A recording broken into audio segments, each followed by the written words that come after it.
Bien. Bicentenario falaz, 200 años de mentiras. Bueno, ya me presentaron, yo soy básicamente psicólogo, aunque me dedico desde hace años a temas de administración. Y como un interés personal, he venido reestudiando la historia del Perú y descubriendo que todo lo que me habían enseñado en el colegio eran medias verdades o completas mentiras. El nombre exacto de esto, si fuera un curso de muchas horas, necesitaría muchas horas para exponer todo el tema, sería mentiras por las que vivimos, mentiras por las que morimos, mentiras por las que matamos. Al igual que todos ustedes, yo tengo mucho amor por el Perú, a pesar que cada día dudo más de qué cosa es el Perú. Es una república, es una nación, y mi conclusión es que por más que lo amamos a nuestro país, me imagino todos los presentes, en realidad casi todo lo que creemos son mentiras, son verdades alteradas. Y no soy historiador, soy un aficionado a la historia, nada más, no pretendo serlo, ni siquiera en el futuro. Voy a hablar más que nada como psicólogo. Cuando un psicólogo, un psicoterapeuta, específicamente recibe un paciente, uno se pregunta si el paciente solo busca un alivio para un momento, por ejemplo, de crisis emocional, de crisis de ansiedad, o quiere llegar hasta el fondo de todos sus temas y solucionarlos. Casi siempre el paciente lo que quiere es el alivio y apenas se siente un poco aliviado, suele abandonar el tratamiento. Es más o menos como cuando sabes que tienes una muela picada, pero no te está doliendo, ¿no? Entonces uno posterga y posterga ir al dentista hasta que de verdad te duela. Igual nos pasa con muchos tratamientos médicos. Empiezas el tratamiento, a veces muy rápido se te pasan los malestares, los dolores, y el paciente tiende a abandonar el tratamiento porque en realidad solo está buscando alivio. La pregunta que deben hacerse ustedes es si respecto a nuestra patria, a la cual supongo que ustedes también, al igual que yo, amamos profundamente, ¿queremos llegar hasta el fondo del problema y solucionarlo o solo queremos algo que nos alivie? Esta caricatura, yo les he puesto 4 versiones, esta caricatura la he visto cientos de veces en muchas versiones más. Si ustedes entran ahorita a internet van a encontrar N versiones más, pero la idea es básica. Tomo la principal, que es la que está más grande. El público prefiere ver una película que se llama Mentiras Reconfortantes antes que ver una película que se llame Verdades Incómodas. Y peor, cuando es algo que nos atañe tan fuertemente como es, en el caso de un paciente, una historia familiar, papá, mamá, temas muy duros, o en el caso de un ciudadano como nosotros, o se trata sobre nuestra patria y los supuestos padres de la patria y todo lo que nos hemos creído. Entonces creo que muchos de nosotros tenderemos a solo averiguar un poquito de las verdades incómodas sobre el Perú. Vamos a querer que no nos alteren muchas de nuestras mentiras reconfortantes y en cierto momento del tratamiento vamos a querer abandonarlo porque no queremos confrontarnos con todas las verdades incómodas hasta el final. Entonces, cuando el paciente se empieza a poner muy incómodo es cuando abandona la terapia porque ya no quiero saber más. Y en psicoterapia, los que saben del tema me seguirán muy bien, el psicólogo no le puede sugerir al paciente que siga ni que tiene que ir más allá de lo que quiere. Adoro todas las canciones de los Beatles, me imagino como la mayoría de ustedes. Solo hay una que me parece horrible, pero aún así la escucho, que se llama Strawberry Fields Forever. Pero en esa canción hay una frase muy interesante y muy oportuna para nuestra conversación de hoy. La letra es escrita por John Lennon y Paul McCartney. Dice, vivir es fácil con los ojos cerrados, malentendiendo todo lo que veas. Yo creo que el peruano, en muchos órdenes de cosas, prefiere vivir con los ojos cerrados y malentendiendo todo lo que ve, lo poco que ve, y no viendo lo que no quiere ver. Y creo que es por eso nosotros todos somos corresponsables de lo mal que le va al Perú. Esto va a ser como un aterrizaje de emergencia, va a ser un aterrizaje duro. Por favor, brace for impact, prepárense para un aterrizaje duro, ajustense los cinturones, Y si es posible, pónganse el yelmo y pónganse la armadura, porque no es un tema fácil, no es un tema agradable, y hay gente que puede sentirse afectada porque tengo amigos que no quieren que se cuestionen las mentiras que les han enseñado, consideran que es una falta de respeto. De verdad, yo no entiendo su lógica, pero sí entiendo su emoción. Su emoción es: no toques lo que nos han enseñado, déjalo ahí, no interesa si es verdad o mentira. Yo creo, y ya les voy a explicar a lo largo de esta conversación por qué creo que tenemos que tocar todas estas mentiras que nos han enseñado si queremos salir adelante como país. Y como decía un colega mío que ya falleció el año 2009, Carlos Tejado Shiro, también profesor de SAN, igual que yo, que fue mi profesor y luego mi colega, él decía en clase, cuando tocaba temas muy controversiales, decía: el que se pica pierde. Debemos escucharnos, debemos aceptar visiones muy diferentes, y yo creo que la visión que les voy a plantear sobre la historia del Perú ahora es muy diferente a aquella que la mayoría de ustedes ha escuchado en el colegio y que es la que queremos creer. ¿Cómo un psicólogo como yo, con especialización en administración, terminó metido en temas de psicología y algo que yo le llamo psicohistoria? Yo me fui a estudiar el doctorado el año 2000 a Francia, al final nunca lo terminé. Durante los 2 primeros años enseñé en una escuela de negocios que se llamaba CERAM, hoy llamada Esquema, es la misma, solo cambió de nombre. El primer año estudié el DEA, si ustedes han visto, uno de mis títulos es DEA. Ese lo hizo del 2000 al 2001 en la Universidad de Niza, Sofía Antipolis, y de ahí inicié el doctorado por 3 años en la Universidad de Aix-en-Provence. Al final nunca lo terminé por la razón que les voy a explicar. El problema es que mi tesis cada vez se hizo más compleja y empecé a interesarme cada vez más en temas de historia, y al final se hizo una tesis tan compleja que, por supuesto, era imposible terminarla. Y más o menos en qué derivó luego de 3 años de estar trabajando la tesis. Había comenzado como una tesis típica de administración y negocios internacionales, y derivó en una pregunta más o menos como esta: ¿por qué el Perú tiene una élite tan incompetente y tan egocéntrica? Egocéntrica, ¿por qué? Porque solo se interesa en generar riqueza para sí misma, e incompetente porque no tiene capacidad para generar desarrollo capitalista y para reducir la desigualdad. Yo después les voy a dar evidencia que esto es así. No es a mí que se me ha ocurrido decir que nuestra élite es incompetente y egocéntrica, ¿no? Cuando mi tema doctoral se fue modificando en el camino y terminó en esto, ya era imposible terminarlo, y menos como una tesis de doctorado en administración, se podrán imaginar. Entonces, este campo del cual estoy ahorita y del cual les voy a hablar, yo le llamo psicohistoria. Ni siquiera sé si eso existe.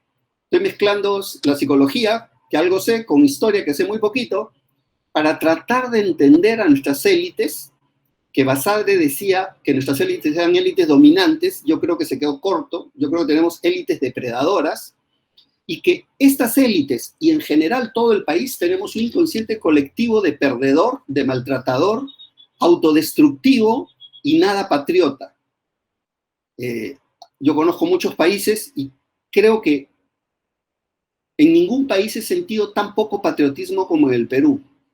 Y es un tema que me interesa, así que es algo que creo haber explorado un poquito en otros países fuera del Perú también. El peruano no es patriota en general, y nuestras élites menos que nadie. Si a ustedes conocen Lelutier, saben a lo que aludo.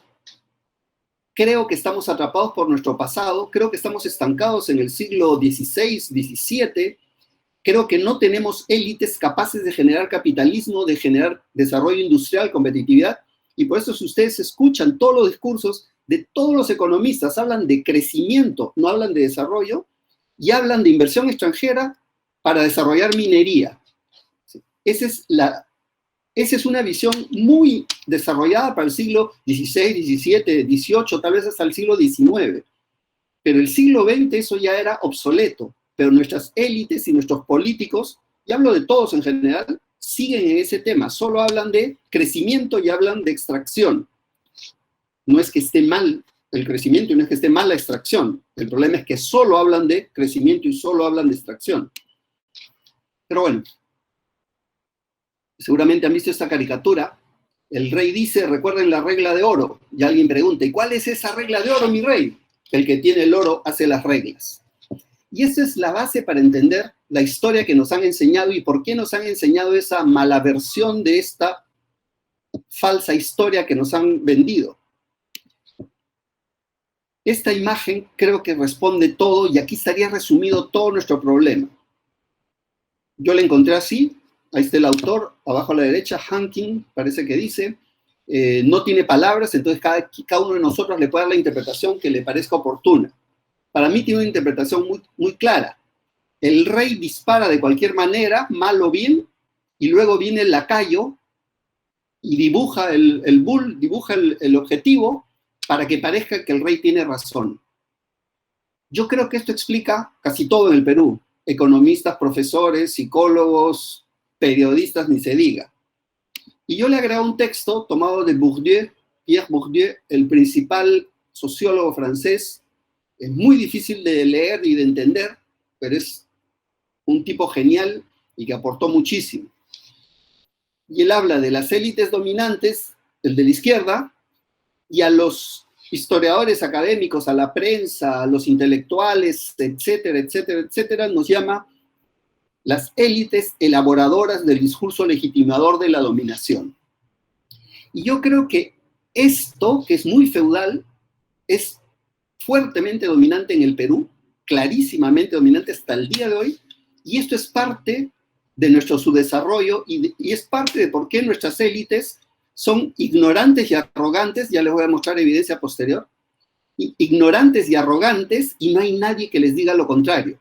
Y de hecho, si dices lo contrario, estás fuera, te despiden, no te contratan y la moda actual es calificar de caviar o de terruco a todo el que no le dé la razón al magnífico rey, al infalible rey, omnipoderoso, omnisciente. Y hace pocos días escuché una pequeña historia. Todos sabemos que América se dedica a votar a los periodistas que no siguen su línea, pero Rosa María Palacios contó que a ella la votaron en el 2011, así como han votado gente el 2016 y el 2021, y ella contó que cuando la votaron de América, un colega de ella dijo, es que Rosa María, qué burra eres, ¿cómo se te ocurre? No supiste oler lo que los dueños querían que dijeras. O sea, no es que Rosa María Palacios había desobedecido órdenes de los jefes, de los dueños de América. No, porque no le habían dado una orden de qué decir o qué no decir. Pero igual la votaron y un colega de ella, no fue uno de los dueños, fue un colega, le dijo, es que no ha sabido oler a los dueños. Ahí está clarísima la alusión al perro y al perro sumiso, ¿no? Es decir, el periodista tiene que olfatear qué es lo que los dueños quieren que diga y qué es lo que los dueños no quieren que yo diga y así cumplir. Esta historia, que la contó Rosa María Palacios hace un par de días, pero es del año 2011 y que se está repitiendo ahorita con periodistas que están votando de América y de RPP, te dice claramente el tipo de élites que tenemos y por qué estamos en el subdesarrollo y no estamos saliendo del subdesarrollo. Y todo lo que hablan es de crecimiento, y el crecimiento sobre todo sucede por precios internacionales de materia prima, lo cual es vergonzoso y es ridículo, ¿no? Para el siglo XXI me refiero. Todos conocemos, me imagino, estas tres frases, probablemente dos de ellas o una de ellas, y creo que eso es importante entenderlo cuando uno enfrenta los temas históricos. La primera víctima de toda guerra es la verdad, y complementado con la frase, la historia la escriben los vencedores. Es decir, una vez que termina una guerra, los vencedores reescriben la historia y escriben la historia a favor del que ganó, y el perdedor ya fue. Pues nosotros tenemos una versión de la historia anglocéntrica y eurocéntrica a favor de Europa y a favor de Inglaterra y en contra de nosotros mismos y en contra de España, ¿no? Y como decía Lenin, salvo el poder todo es ilusión. El que tiene el poder escribe la historia, reescribe la historia, anula hechos históricos, despide periodistas y todo lo demás. En los temas de gestión gringos tienen mucho esta frase, ¿no? El elefante en la sala de reuniones. Vean todos esos señores que están muy serios en una reunión, fingen que no ven el elefante, un tremendo elefante que está al costado, y ellos tienen el acuerdo implícito de no verlo. Incluso está mal que alguien diga, oye, ¿qué hacemos con el elefante? Y yo creo que este es el pacto entre los peruanos para tragarnos todas las mentiras o medias verdades o verdades interesadas que nos han enseñado y que nos mantienen hasta ahora, como que ha habido alguna independencia, por ejemplo, palabra que es absolutamente inaplicable, etc. Y en este caso yo solo soy el mensajero, soy el portador de las malas noticias. No hagan lo que hacían los reyes en la Edad Media, que cuando un mensajero traía malas noticias, el rey enfurecido mandaba asesinar al portador de malas noticias. Vean este sicario matando al Cupido, y aquí los pieles rojas tirándole flechas al mensajero. Yo no sé si la palabra exacta es mentiras, en realidad lo son, pero no lo son. Tal vez podríamos hablar de 200 años de mentiras, de falsedades, de inventos. Más exacto sería llamarle inexactitudes, tergiversaciones.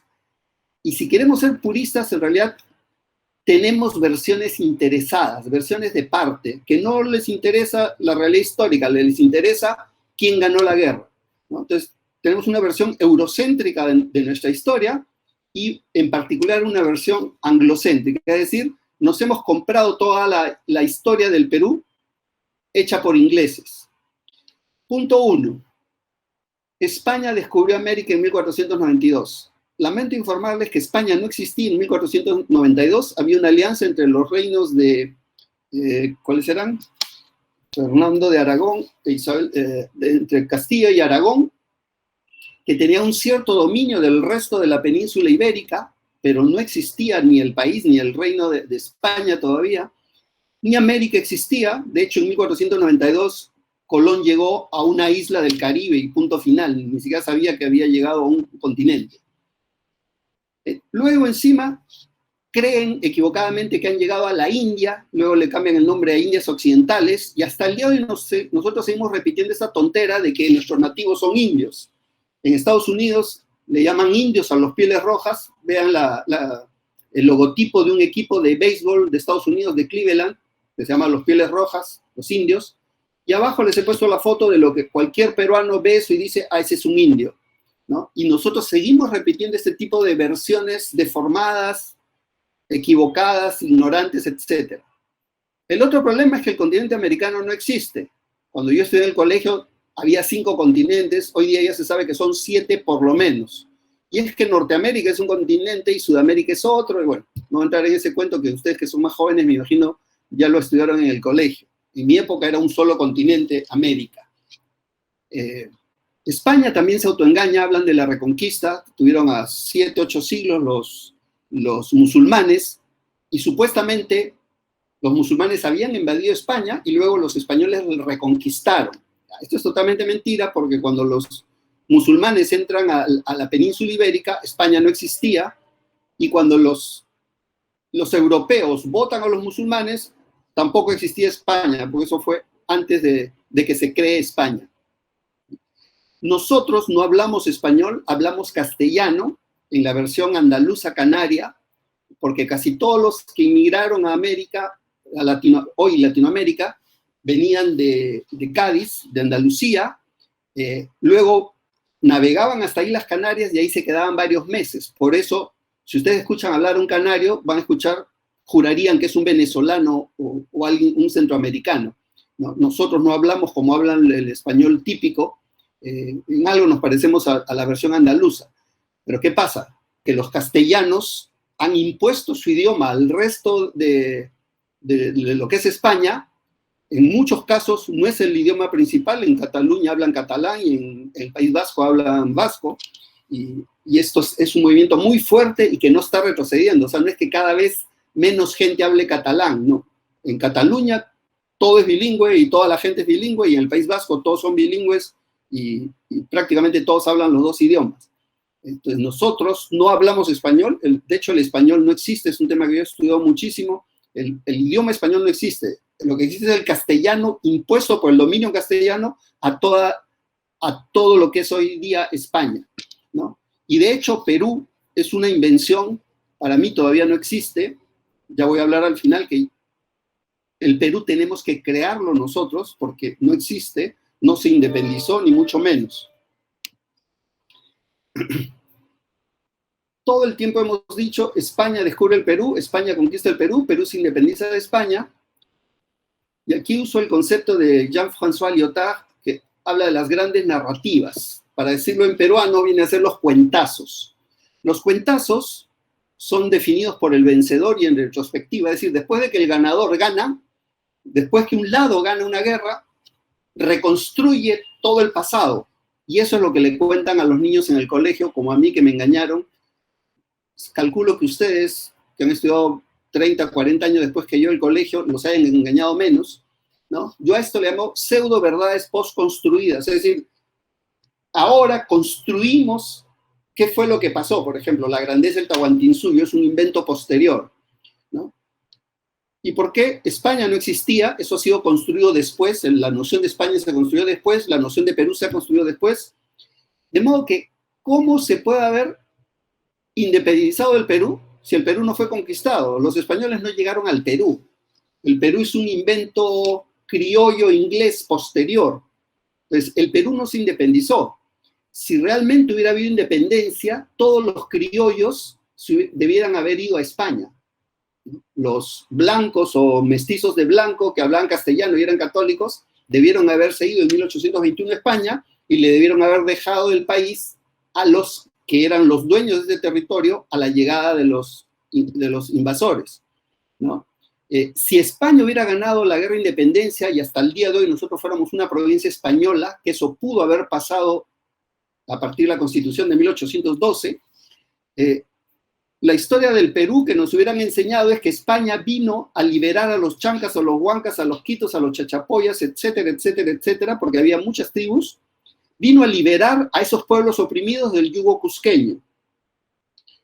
¿Por qué? Porque a nosotros, como nos ha llegado una versión pro-incaica, pro-cusqueña de la historia del Tahuantinsuyo, nos han hecho creer que el Tahuantinsuyo era una cosa hermosa, maravillosa, todo peace and love y todo felicidad. Pero esa es una versión totalmente interesada. En realidad, lo que podríamos decir con mucha inexactitud, pero menos inexactitud, es que España se apropió del Tahuantinsuyo.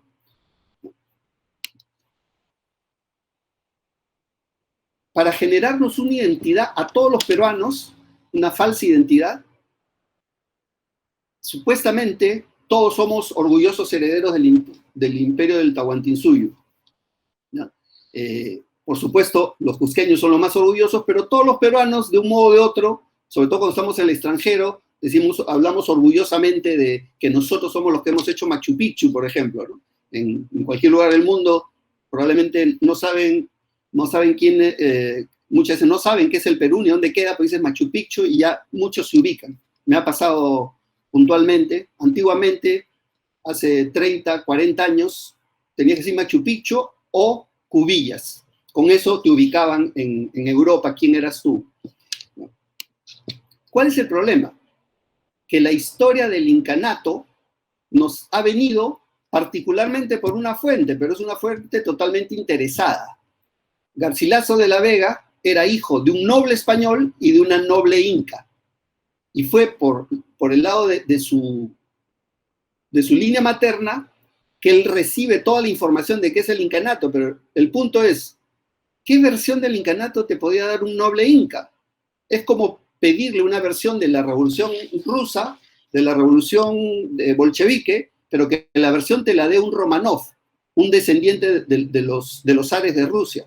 Obviamente te va a dar una versión completamente distinta que si le pides una versión de la revolución rusa a un bolchevique. No estoy tomando partido por ninguno de los dos, solo digo que cada uno te va a dar su versión de las cosas, ¿no? Y eso es normal. Los incas no eran ninguna maravilla. Hay muchas formas de demostrar que había conquista, había rebeliones de los pueblos que se negaban a ser humillados y a ser expoliados, porque les quitaban 2/3 de su cosecha. Dicen que los incas traían mucha prosperidad a los pueblos que conquistaban si no los mataban, pero también algunos los mataban y otros los deportaban. Y un ejemplo es una zona de Lamas, San Martín, muy cerca de Tarapoto, probablemente muchos de ustedes conocen, donde hay un italiano loco que ha construido un hotel con la forma de un castillo medieval. Bueno, la gente normalmente va a ver ese castillo y no le presta mucha atención a lo que ellos llaman el segundo piso, que es esta plaza, donde hay construcciones de tierra pisonada sin ventana. No miren estas que tienen techito rojo y que tienen puerta y 2 ventanas, porque esa es bamba, esa es construcción muy reciente. Las auténticas construcciones son las demás. Vean que son construcciones muy grandes, con puerta, pero no tienen ventanas. ¿Qué hace en medio de la selva una construcción de tierra pisonada y sin ventanas? Muy simple. Los que viven ahí no son selváticos.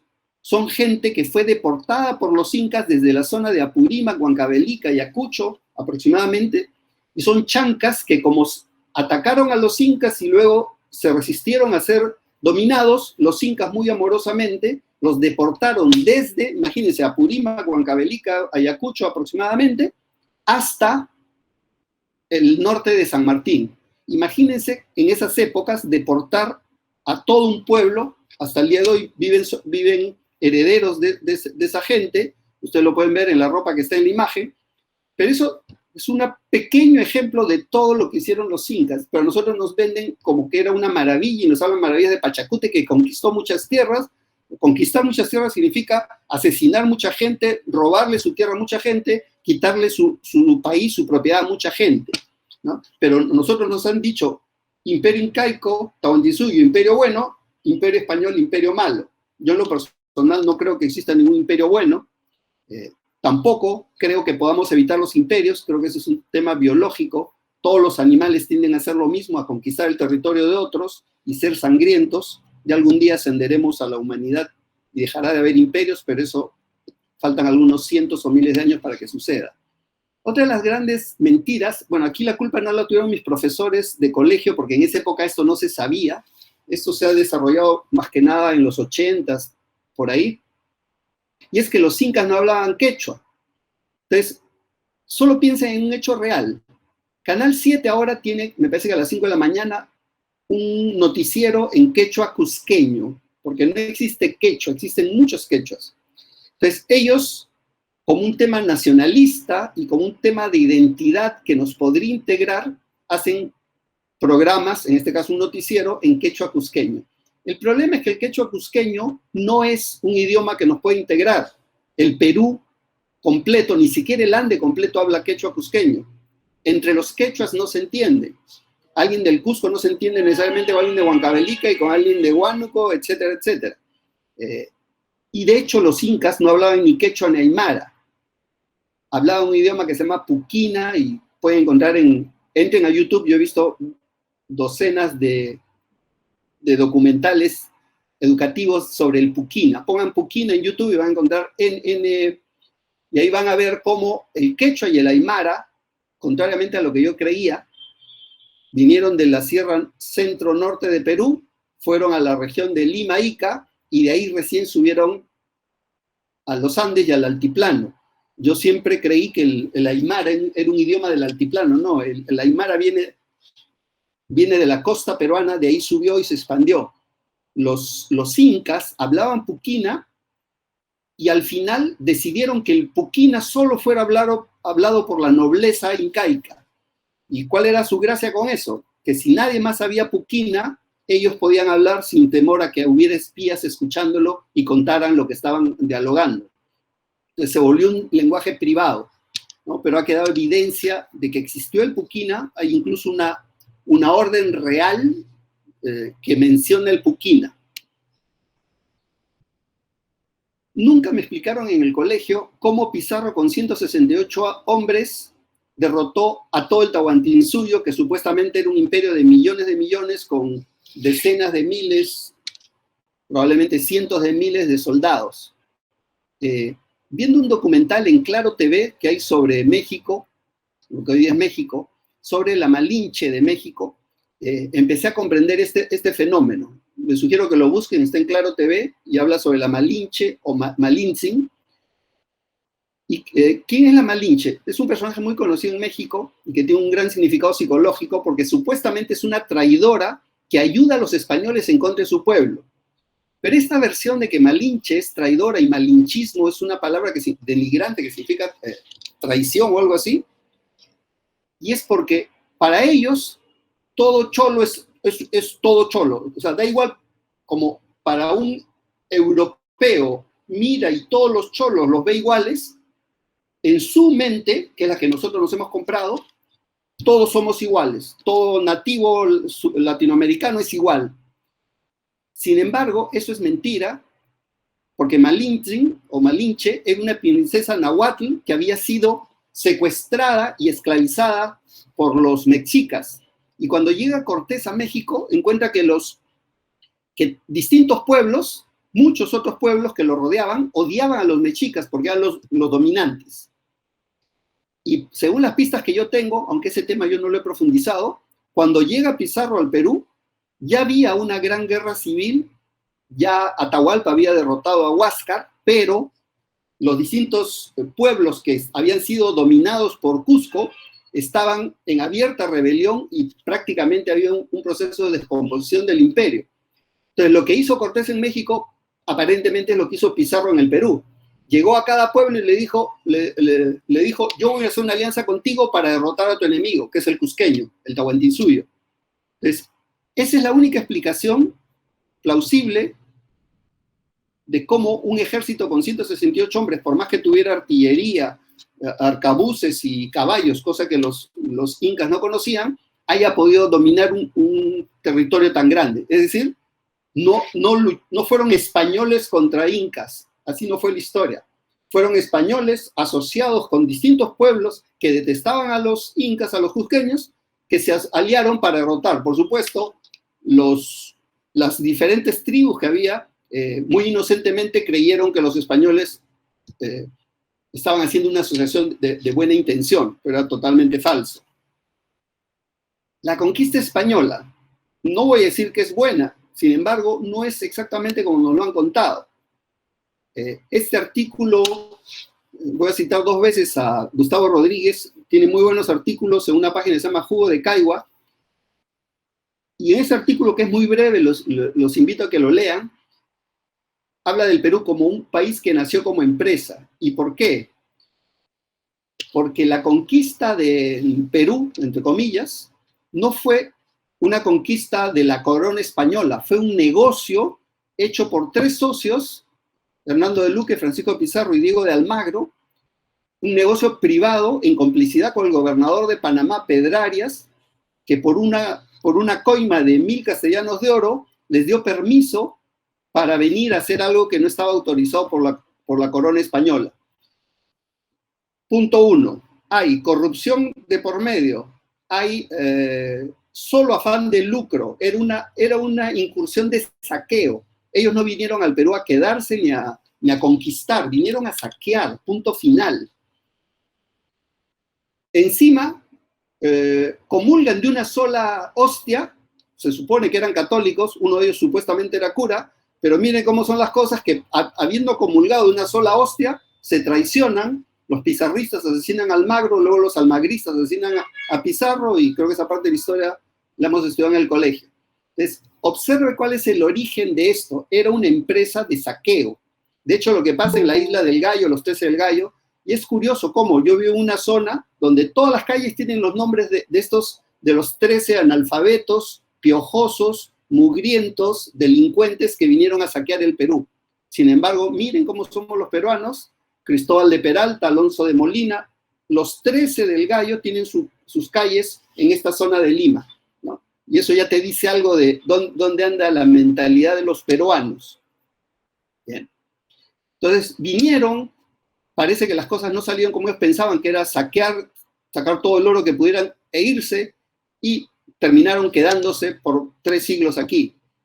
Pero hay algo que yo no me enteraba recién hace 10, 15 años, no estoy seguro la fecha, pero más o menos así. A mí en el colegio siempre me enseñaron de que eran los españoles contra los peruanos, los incas contra los españoles. Y la verdad que después de leer estos 2 libros que les pongo en pantalla, más otras fuentes, me he enterado que la cosa no se parece en nada a eso. Particularmente el libro de Scarlett O'Phelan, una doctora en historia de la Católica, que se llama Mestizos Reales, el Virreinato del Perú, Indios Nobles, Caciques y Capitanes de Mita, más un libro de Zapata y Rojas, Desiguales desde siempre. ¿Qué descubrí ahí para mi horror? Porque yo dije, no puede ser que no me hayan Dicho alguito de esto, de repente yo estaba en el colegio demasiado distraído, puede ser, cuando uno le decía historia de puber, de adolescente, la verdad no le presta mucho interés, pero no creo haber estado tan distraído como para no haber escuchado esto. En resumen, los españoles terminaron respetando a casi todas las élites dominantes de la época de los incas que siguieron estando a cargo del gobierno del territorio. En otras palabras, no es que vinieron españoles a ser el comisario, el alcalde, el gobernador de cada pueblo, de cada región del virreinato del Perú. No había suficientes españoles. Hubieran tenido que venir, no sé, 1 millón para hacer todos los cargos, ¿no? La policía, el ejército, alcaldes, gobernadores, concejales. O sea, imagínense toda la burocracia. En realidad, ¿qué pasó? Los españoles hicieron con los incas lo mismo que los incas hicieron con los pueblos que ellos conquistaban y gobernaban.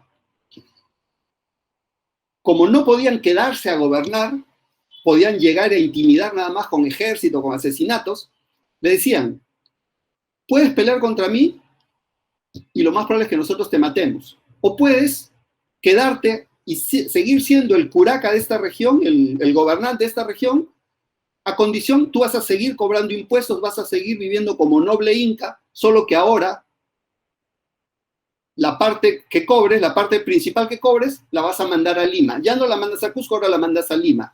Y es la misma élite incaica que estaba ahí desde antes, incluso pueden haber sido élites pre-incas con las que hicieron este mismo trato con los incas. Es decir, los incas, si las élites se rendían a ellos, le decían, bueno, tú quédate, solo que 2/3 de lo que produzcas me lo mandas a mí. ¿Se acuerdan? 1/3 para el dios Sol y otro tercio para el Inca, o sea, 2/3 para el Inca, en otras palabras. Eso mismo o algo similar hicieron los españoles con los incas.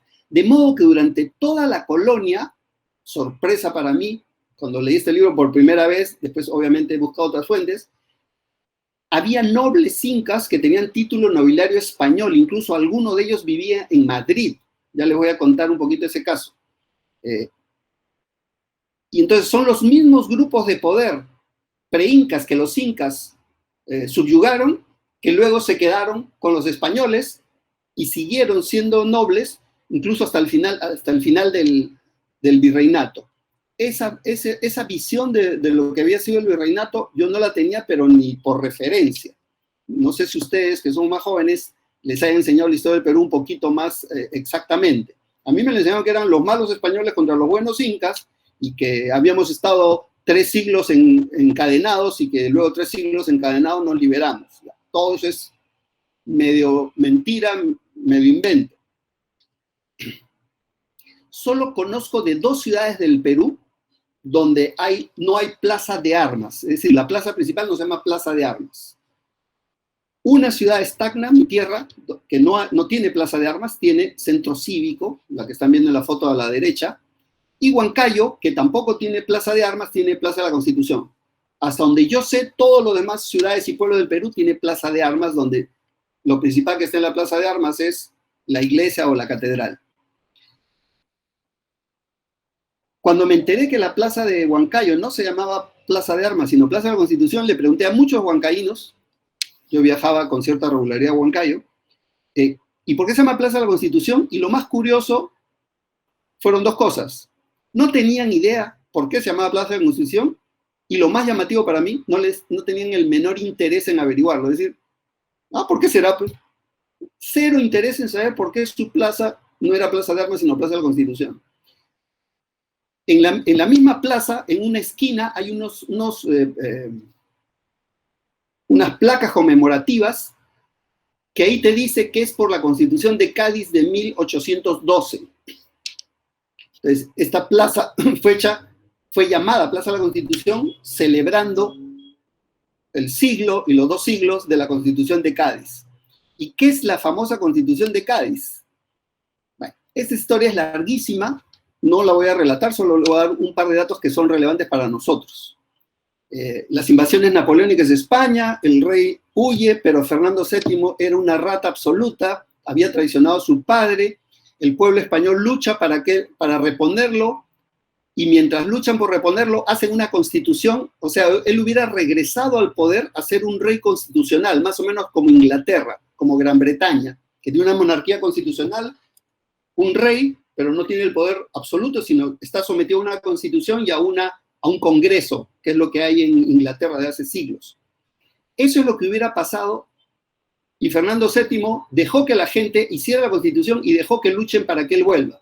Pero cuando volvió, ya había traicionado a su padre, había traicionado a no sé quiénes más, traiciona a la gente española y se vuelve un monarca absoluto, pero uno de los más sanguinarios. ¿Qué había en esa constitución que no me acuerdo por qué le llamaban la Pepa? Ahorita ya no recuerdo por qué le decían la Pepa, pero sí aludían a ella. El virreinato de México, el virreinato del Perú, el virreinato de Filipinas y no sé qué otros territorios más, dejaban de ser virreinatos, colonias, y pasaban a ser provincias de España, con representantes, con diputados en este parlamento que iba a haber. Es decir, si esta constitución hubiera prosperado, Fernando VII hubiera sido repuesto y él hubiera respetado esta corriente, el Perú, México y Filipinas nos hubiéramos vuelto territorios españoles, con la misma capacidad que Cataluña, que Andalucía, que Extremadura, etcétera, etcétera. Una región más de España. De hecho, al Perú le correspondían 4 representantes. Uno se llegó a nombrar. Uno era un noble inca que vivía en Madrid y vivía de zángano como todo noble. Es decir, vivía mantenido por la corona allá. Uno se nombró y viajó, pero me parece que cuando llegó ya se había disuelto este tema, y otros 2 nunca se llegaron a nombrar. Ojo, la situación de la independencia y todo esto es muy diferente a como nos la contaron. Al Perú le hubiera ido muy diferente si en vez de independizarnos, entre comillas, nos hubiéramos vuelto en provincias de España. ¿Qué hubiera pasado? No lo sé, pero hubiera sido muy distinto a la versión que nos han dado. Y sobre la supuesta independencia, la falsa independencia, los 200 años de mentiras que yo les digo. Comienzo haciéndoles acordar de una señora o señorita que en el Congreso peruano hace un par de años gritaba histérica: Condorito es chileno, señores, no sé si se acuerdan, Condorito es chileno. Con ese mismo énfasis yo les digo, la mano invisible es inglesa, señores, la mano invisible es inglesa.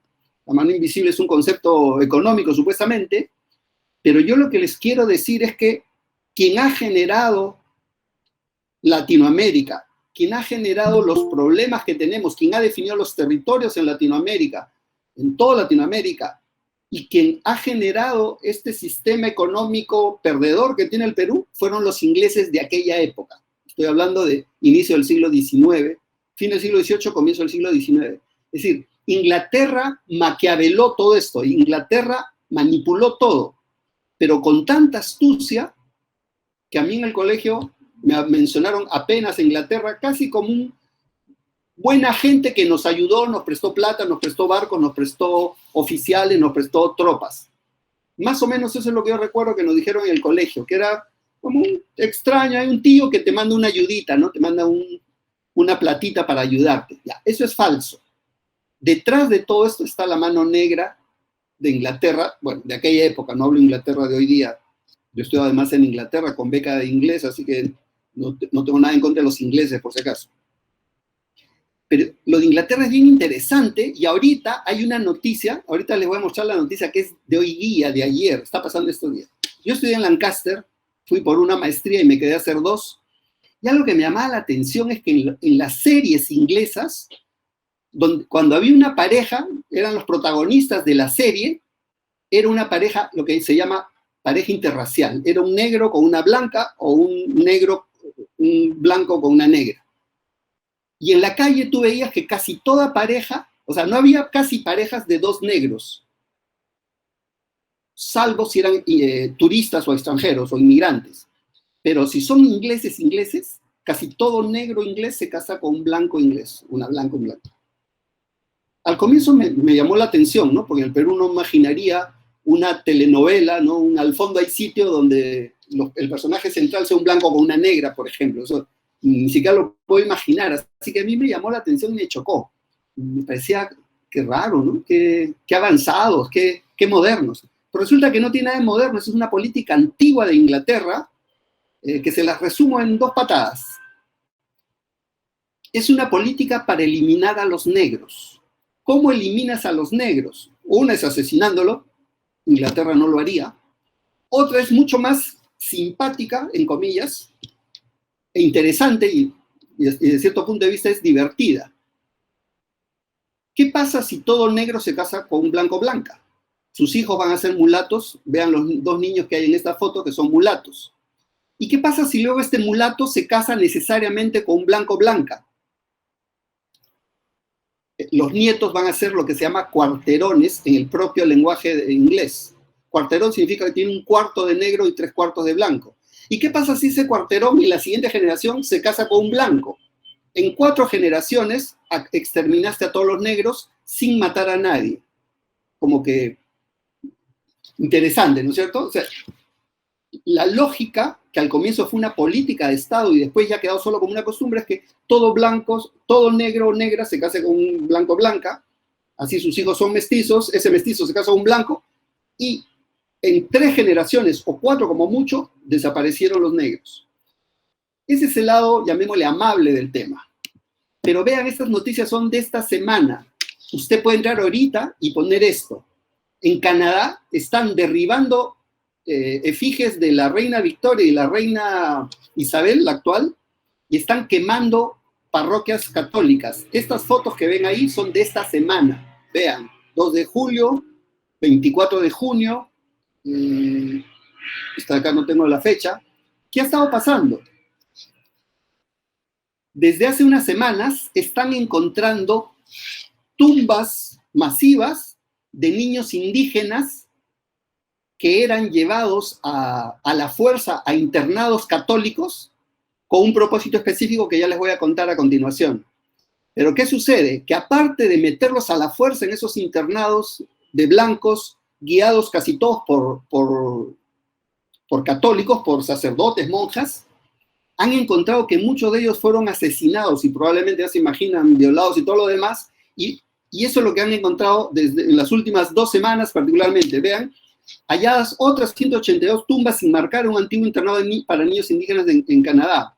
Y abajo dice, el tercer descubrimiento de ese tipo en menos de 5 semanas eleva a 1.100 los cuerpos. O sea, lo que ha pasado en las últimas semanas es que encontró un montón de niños indígenas que han sido asesinados, probablemente incluso violados, en estos internados religiosos, en su gran mayoría católicos, y estos eran internados especiales para niños indígenas y niños mestizos, ¿no? Ustedes entren ahorita a internet, o más tarde entren a internet y van a encontrar cantidad de noticias. Yo le he puesto solo 4 o 5, ¿no? Y esto se llamó la generación robada. En Australia, ya les voy a mostrar, se hizo básicamente con niños mestizos, o sea, padre blanco y madre nativa, se los quitaban a la madre, se los voy a contar en la siguiente lámina. Yo conozco más este tema porque Sam me ha mandado 2 veces a la Universidad de Victoria. Victoria queda en British Columbia, o sea, al oeste de Canadá. Es una isla al oeste de Canadá, más allá de Vancouver, en la zona de Vancouver y Seattle. Yo he ido 2 veces a esta universidad por temas de Sam, y ahí en Canadá la Universidad de Victoria participa en una comisión de la verdad y la reconciliación, porque durante más o menos un siglo, y hasta 1990 me parece, había estos internados forzosos. ¿Cuál es el caso de Australia, otra colonia inglesa?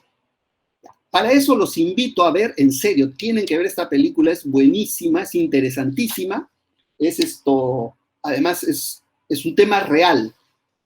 La película se llama La valla a prueba de conejos, por esta malla de tipo gallinero, y esta historia te cuenta. El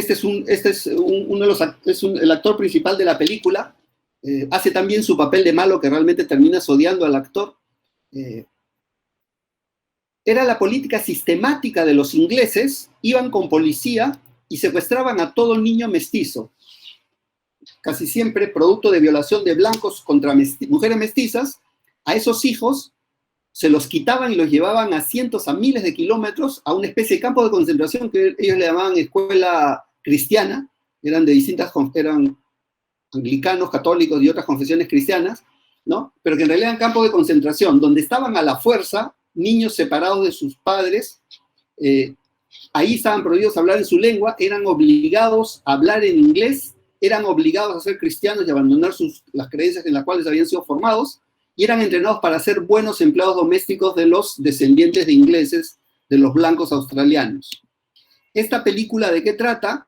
Son esas tres niñas mestizas, dos hermanitas y una primita, que son secuestradas así por la policía australiana, son llevadas a un campo de concentración a miles de kilómetros, y ellas huyen, pero ellas sabían que estas vallas, la prueba de conejos, tienen miles de kilómetros, atraviesan de norte a sur, vean aquí el mapa, toda Australia. ¿Y por qué? Porque a la izquierda de esta malla estaban los terrenos de cultivo de los blancos y había muchos perros llamados dingo, que son muy peligrosos, y muchos conejos que se comen los cultivos.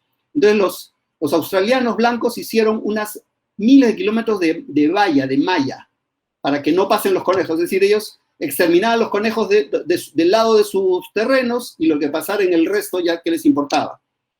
Estas niñitas sabían que por su casa pasaban estas mallas, entonces caminaron por meses hasta encontrar la malla y luego siguieron la malla hasta que llegaron a su casa. Esta es una historia real. Vean la película porque les da muy buena información de algo que es muy real. Pero todo esto, ¿por qué les cuento lo de Canadá y lo de Australia? Porque te da una idea de cómo era la lógica de operación de los ingleses, hablo de aquella época. Otro ejemplo de la operación de los ingleses, y ya vamos a llegar a Sudamérica, es, y eso no solo los ingleses, por supuesto, también están metidas otras potencias europeas como Bélgica, Inglaterra, España, Portugal. Cuando se da la descolonización de África, particularmente los ingleses eran los campeones de esta teoría, lo que querían hacer era dejar países donde hubiera más de una tribu, es decir, en vez de salirse y dejar que las tribus se arreglen, cada tribu tiene su territorio, su idioma, el mapa de la izquierda es un mapa lingüístico. Busqué el mapa de las tribus, pero son terrenos tan pequeños que se ve casi puro puntito. Estos son las familias lingüísticas, ¿no? El norte es idioma árabe, etc. Pero ¿cuál es la idea? Los ingleses explícitamente al salir del África, igual que las otras potencias, salen dejando países ya construidos, pero con la condición que en cada país haya dos o más tribus que se odien. Es decir, fuerzo a que Mali no solo haya una tribu, es decir, no es que esa tribu decide cuál es su territorio, vamos a vivir los de nuestra tribu, en nuestro territorio, y formamos nuestro país. No, le forman un país de modo que en Mali hay un poco de una tribu A y una tribu B que se odian entre ellas, y a veces no son dos, sino son tres, son cuatro. ¿Y con eso qué garantizaban? Garantizaban lo que de verdad pasó, que estas tribus viven peleándose, tienen pseudo-democracias donde supuestamente todos van a votar por un presidente, pero si hay más de una etnia, va a ganar alguien de esa etnia, pero los demás no van a respetar a ese presidente, entonces hay guerras civiles internas permanentemente y grandes masacres. Tal vez algunos de ustedes escuchado hablar de algo terrible y muy reciente, porque esto fue en 1995 más o menos, de los genocidios de Ruanda, ¿no? Las limpiezas étnicas. Eso lo hicieron los ingleses a propósito y otras potencias, no solo los ingleses, los belgas, los holandeses, etc. Su lógica era, si salimos y dejamos los países, digámoslo así, mal hechos, van a estar todo el tiempo peleándose entre ellos y no nos van a molestar a nosotros. O sea, nunca va a ser un problema para Europa, porque van a estar asesinándose entre ellos, y con eso garantizaban, además, de tener control sobre materias primas claves como el petróleo, los diamantes y otras. Tal vez alguno de ustedes ha visto una película que se llama Diamante Sangriento, por ejemplo, y hay varias películas. La otra se llama El Señor de la Guerra, con Nicolas Cage. Ahí también se ve en parte este problema con los asesinatos y todo lo demás. En Sudamérica, ¿qué hicieron? Uno fue inventar la independencia, de lo cual vamos a hablar un poquito más ahorita, pero otra cosa que hicieron los ingleses fue inventar tres países, mientras que Estados Unidos inventó uno cuarto. Estamos hablando de inicio del siglo XIX. Uruguay no existía, es un país que no tiene ningún sentido. Uruguay es parte del Río de la Plata y debería ser lo que fue la provincia oriental del Río de la Plata. Pero los ingleses necesitaban que exista Uruguay. No existía Bolivia, los ingleses necesitaban que exista Bolivia, y no existía Ecuador, los ingleses necesitaban que exista Ecuador. ¿Y por qué? La clave es el río Amazonas para la invención de Ecuador, el lago Titicaca para la invención de Bolivia, y el río de la Plata para la invención de Uruguay. La lógica de los ingleses al retirarse es, uno, dejar países muy partidos que nunca hagan una sola potencia.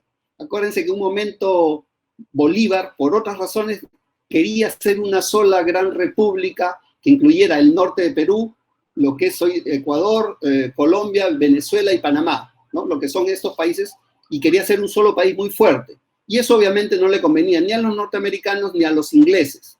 Entonces es bien fácil producir que se peleen, pero sobre todo necesitaban crear, ya les digo, Uruguay, Bolivia y Ecuador, para que el río de la Plata no quede dentro de Argentina, para que el lago Titicaca no quede dentro de Perú, y para que el río Amazonas no quede dentro de Perú, como hasta el día de hoy es. Y por eso le vendieron la idea a los... Eso está en un mapa pasado, creo. No sé dónde lo dejé. Le vendieron... eso está acá. Le vendieron la idea a Ecuador, que es un país que ellos inventaron, de que Ecuador tenía que llegar, como se ve en este mapa, hasta el río Amazonas. ¿Y cuál es la lógica? Es una lógica geopolítica. El río Amazonas, un río muy importante, es mejor si tiene dos países rivales en ambas márgenes, uno de un lado y el otro de otro lado. ¿Por qué? Porque así, si Perú se pelea con Inglaterra y no le quiere dar navegación en este río, se la piden a Ecuador. Si el Perú no le quiere dar navegación en el lago Titicaca, se la piden a Bolivia. Si Argentina no le quiere dar derechos de navegación en el río de la Plata, se lo piden a Uruguay. Entonces, fue un plan exprofeso, explícito de ellos, de crear países para que nunca haya poder, para que sean pasivos proveedores de materia prima y para que ellos tener el control. Parecido es como Estados Unidos inventa Panamá. Panamá no existía, era una región de Colombia, bueno, de Nueva Granada y luego de Colombia, pero Estados Unidos necesitaba el canal, y ojo, el canal de Panamá se hace sobre todo por interés interno de Estados Unidos, es decir, para ir de un puerto de Estados Unidos en la costa este hacia un puerto de Estados Unidos en la costa oeste, tiene que pasar por el canal de Panamá. Entonces, para Estados Unidos el canal de Panamá es un canal interno para ellos, es una necesidad geopolítica interna, no es para el comercio internacional en principio, también por supuesto, pero no es lo primero. Entonces, deciden crear Panamá y hacen todo un canje entre Panamá, el norte de Perú, Ecuador, y hacen un ajedrez ahí e inventan así Panamá como Inglaterra había inventado Ecuador. Bien. El año 2001, mientras estaba en Francia, es que por primera vez descubro la palabra Plan Maitland. Y apenas leí esto dije, ¿qué es esto? Y empecé a buscar. Sir Thomas Maitland escribió en 1800 un plan basado en un plan que ya existía de 1796. Y miren el título del plan, es Plan para capturar Buenos Aires, Chile y luego emancipar Perú y Quito. Este plan, ya les voy a contar algunos detalles después, significaba, vean en la imagen a la derecha, ganar el control de Buenos Aires, entrar a Mendoza, cruzar los Andes, derrotar a los españoles en Chile, luego navegar hasta el Perú y ahí emancipar el Perú. Y supuestamente después seguir hacia el norte. Pero bueno, eso ya no pasó porque ya Bolívar lo había hecho por San Martín. Pero vean este libro, Maitland y San Martín, de Terraño. Vean lo que era la propuesta del Plan Maitland de 1800 y miren lo que hizo San Martín. Y aquí viene una de muchas pistas de qué es la supuesta independencia. Los ingleses, antes de implementar este plan, ya habían intentado su versión anterior, que era controlar militarmente Latinoamérica. Inglaterra necesitaba mercados porque ya tenían desarrollo industrial, tenían demasiada producción, y España no le permitía que Inglaterra le venda productos a ningún país de Latinoamérica, a ninguna de sus colonias. Entonces lo que necesitaban era quitarle sus colonias. Inicialmente intentaron hacerlo conquistando, es decir, tener ejércitos que vengan hasta Latinoamérica, derroten a los españoles aquí y se queden como conquistadores. Pareció lo que hicieron en la India, por ejemplo. Pero cuando lo hicieron, que de hecho tuvieron Buenos Aires bajo su poder durante 6 meses, y estuvieron como un año más o menos en hoy Argentina, en el Río de la Plata, se dieron cuenta que eso era inviable, porque necesitaban demasiados millones de soldados, dinero, para lograr invadir toda Latinoamérica y mantenerla bajo su control. Y es ahí, y aquí viene todo un rollo con Napoleón. Napoleón debilita a España y eso favorece el Plan Maitland y favorece a Inglaterra. Y aquí viene el tema de que ya ven que ya no es posible hacerlo ellos militarmente, ellos de conquistar Latinoamérica, que había sido su plan inicial, y retoman 1808, me parece, el Plan Maitland, que es finalmente el que ejecuta San Martín. Y esto es una pista, porque entonces, ¿quién es San Martín? Y ahí hay una discusión muy interesante. Bien. Todos ustedes se acordarán que don José de San Martín Torres nació en Yapeyú, que era un territorio guaraní del Virreinato del Río de la Plata. No nació en Argentina. Argentina no existía ni de nombre. No se sabe el año exacto de su nacimiento porque misteriosamente su partida de bautizo, que era la partida de nacimiento de la época, desapareció. O sea, eso parece que ha sido intencional. ¿No? Entonces se calcula que fue en 1778, pero eso no está verificado.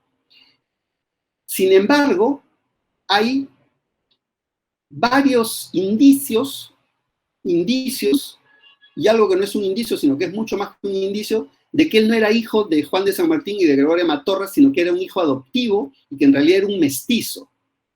Esta versión tiene algún fundamento, no está comprobada en absoluto, pero tiene algún fundamento, pero hay cierta evidencia de que el padre fue un tal Diego de Alvear, que era un militar español que se alojó en la casa de los San Martín durante un periodo, y que producto de ese alojarse en la casa de los San Martín, tuvo un hijo con la empleada doméstica de los San Martín, Rosa Guarú, que era una nativa guaraní. Y hay hechos, ojo, no hay ninguna evidencia, pero hay hechos que coinciden, ¿no? Los argentinos que creen esta versión ya han hecho 4 juicios en Argentina exigiendo que se haga un examen de ADN al cadáver de San Martín, pero por distintas razones y pretextos no han aceptado, lo cual, en mi opinión, favorece la hipótesis de que sí él era un mestizo, hijo adoptivo de San Martín, de Juan de San Martín. Ya. ¿Y esto por qué se los menciono? Porque de otro modo yo no entiendo qué tenía José de San Martín de patriota argentino, de patriota sudamericano. Él era hijo de españoles, criado como español hasta los 6 años en territorio de un virreinato español. O sea, él no tenía nada de latinoamericano, supuestamente, no tenía sangre latinoamericana, supuestamente, a menos que sea el mestizo que dice la otra versión. A los 6 años se lo llevan a España, a los 12 entra al ejército español y durante 22 años es oficial del ejército español y lucha por España. ¿Cómo así esta persona, nacida de españoles, criada en un hogar español hasta los 6 años, luego criada en un hogar español en España y luego oficial del ejército español, termina en Latinoamérica luchando contra España? Eso no tiene sentido, porque en ese caso sería un terrible traidor. O sea, ¿cómo alguien que ha vivido como español, ha luchado, oficial del ejército, luchó en 30 y tantas batallas para España? Ojo, no era un militar de figurín nada más, ¿no? Él luchó en batallas. ¿Cómo es que termina viniendo a América a luchar contra los españoles? Eso carece totalmente de sentido. O era un gran traidor, cosa que yo no creo, o es que él sabía que él era un mestizo de español con guaraní. Hay muchas opiniones, los historiadores argentinos se pelean a morir sobre este tema, ustedes pueden encontrar bastante de esto en internet, hay algunos libros también, pero yo les he planteado el tema en general. El hecho es que cuando el ejército español deja de pelear contra los ingleses, ¿y por qué? Justamente por culpa de Napoleón. Por Napoleón, los grandes enemigos, Inglaterra y España, se alían y empiezan a trabajar juntos. Y ahí es donde San Martín, que antes había luchado en N batallas contra los ingleses, empieza a colaborar, a trabajar y a convivir con los ingleses. Y ahí es donde se supone que los ingleses o lo vuelven agente a San Martín de los ingleses, o San Martín se compra la idea inglesa de la independencia de Latinoamérica y San Martín usa a los ingleses. Alguien usó a alguien, la información que hay yo no la tengo nada clara, hay evidencia de ambos lados. Pero aquí un detalle psicológico muy fuerte, y esto que le digo psicológicamente es muy fuerte. Yo les he puesto una foto de San Martín que es la más usual, la más conocida, un hombre gallardo, guapo, varonil y todo lo demás. Pero vean, a la izquierda tienen un cuadro que hizo un peruano con San Martín en persona, lo pintó en persona cuando él estuvo en Perú. Y no luce para nada como esta imagen, ¿no? Esta parece la foto de Tinder o de la foto de perfil de José de San Martín. A la derecha está la única foto, en realidad se llama daguerrotipo, pero da igual. Es una foto de San Martín poco antes de morir, 2 años antes de que muera. Y ustedes ven que la foto se parece al cuadro y no se parece a la imagen que usamos. ¿Y por qué traigo esto a colación? No tiene demasiada relevancia histórica, pero sí psicológica. Nosotros nos hemos querido comprar la historia heroica de San Martín, nos hemos querido comprar la historia heroica de Bolívar. Sobre Bolívar hay unos cuestionamientos terribles. No voy a hablar del tema hoy día, pero los cuestionamientos sobre Bolívar son terribles. Lo tratan de genocida, violador para abajo, ¿no?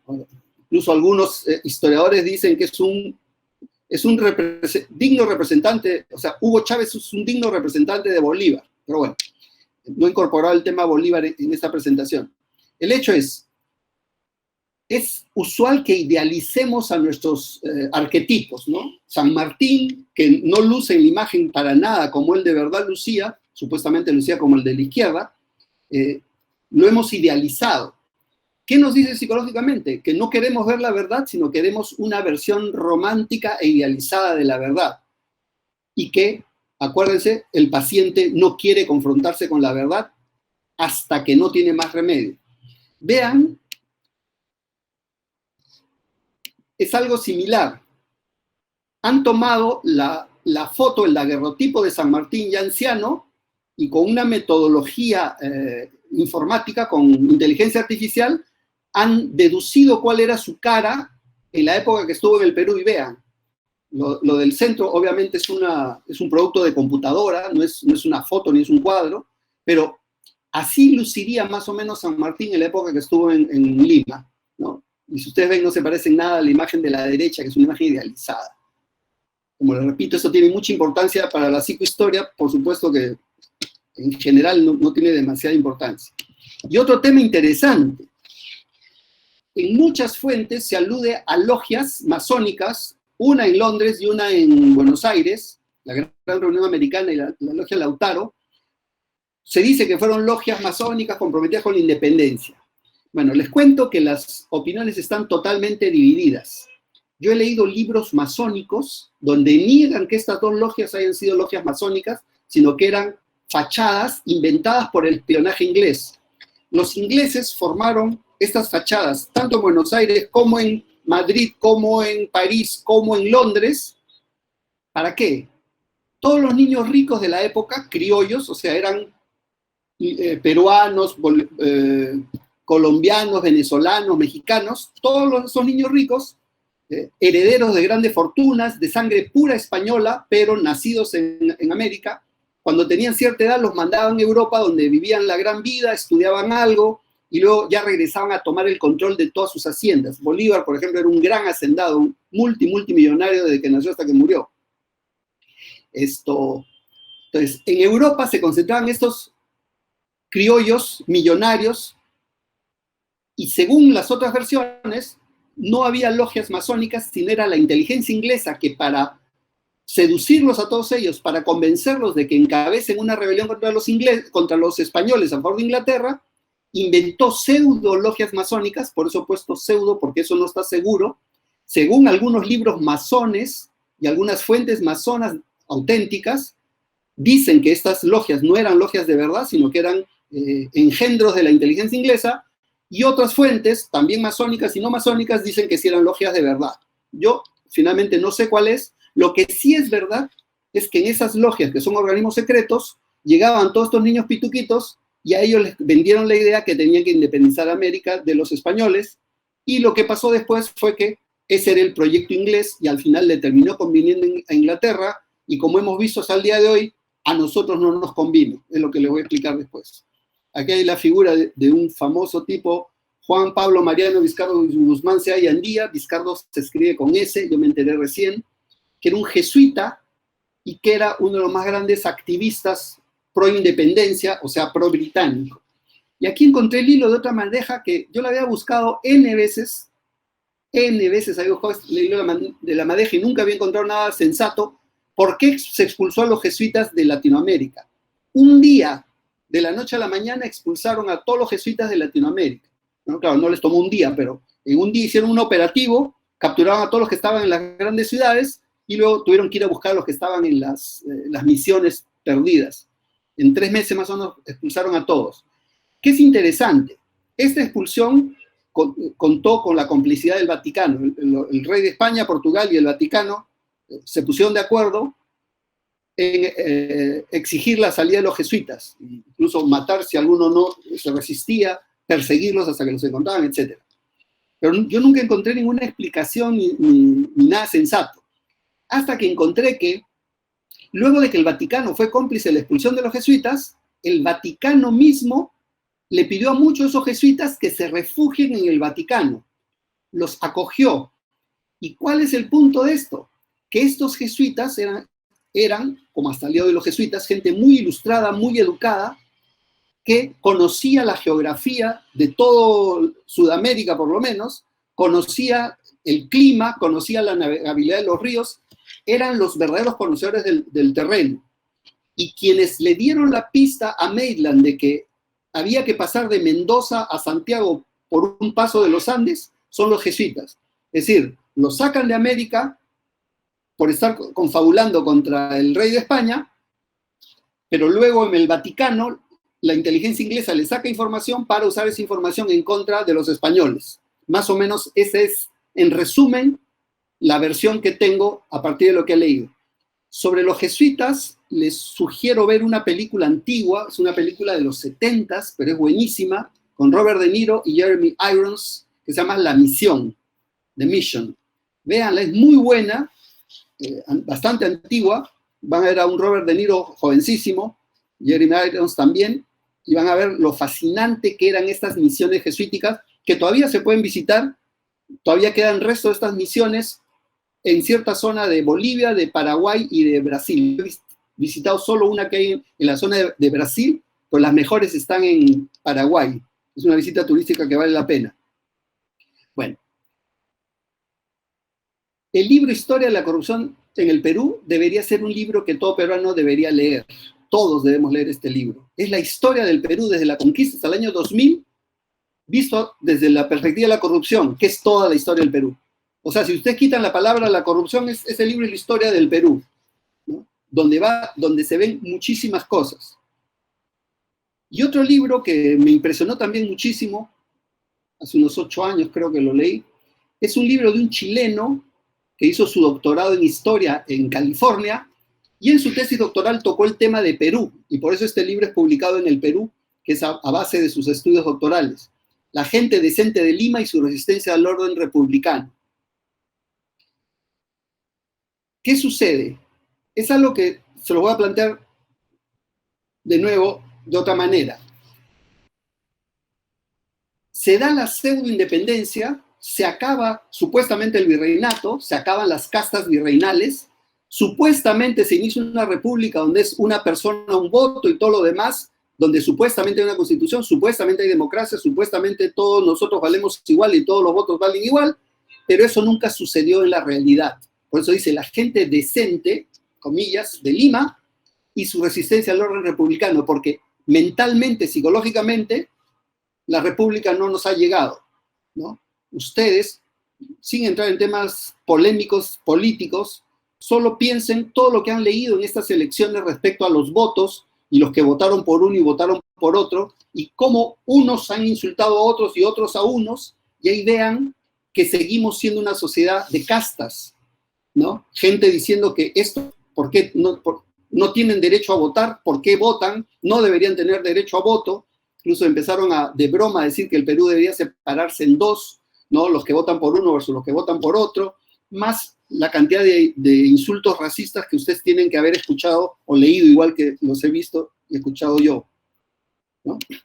bueno, no voy a entrar en este detalle, pero en la colonia había un sistema de castas que no era sobre todo por el color de la piel, aunque también incluía, pero sobre todo era un tema de, si hablabas buen castellano, tenías plata para decirte bien, habías ido a la universidad, pertenecías a una casta, y los que no pertenecían a otra, ¿no?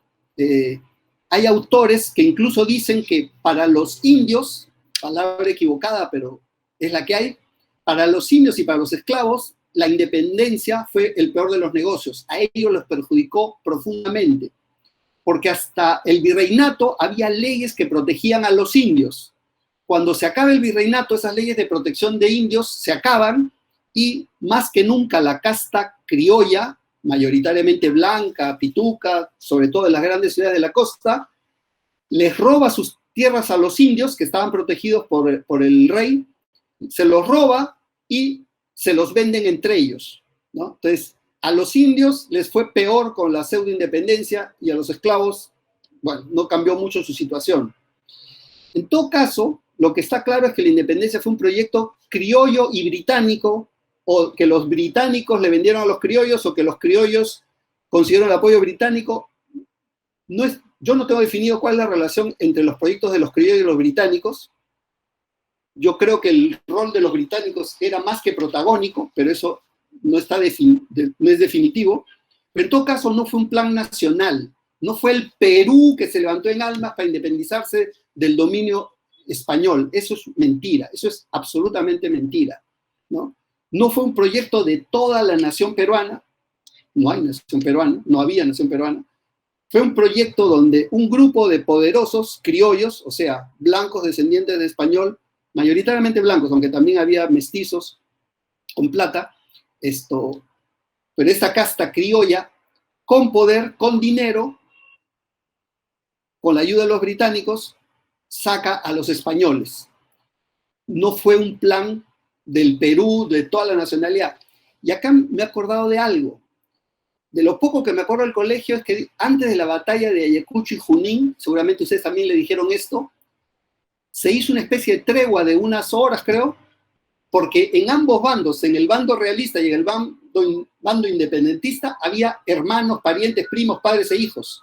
No sé si recuerdan, seguro en el colegio ustedes también se lo enseñaron, a mí me lo enseñaron hace 50 años en el colegio, ¿no?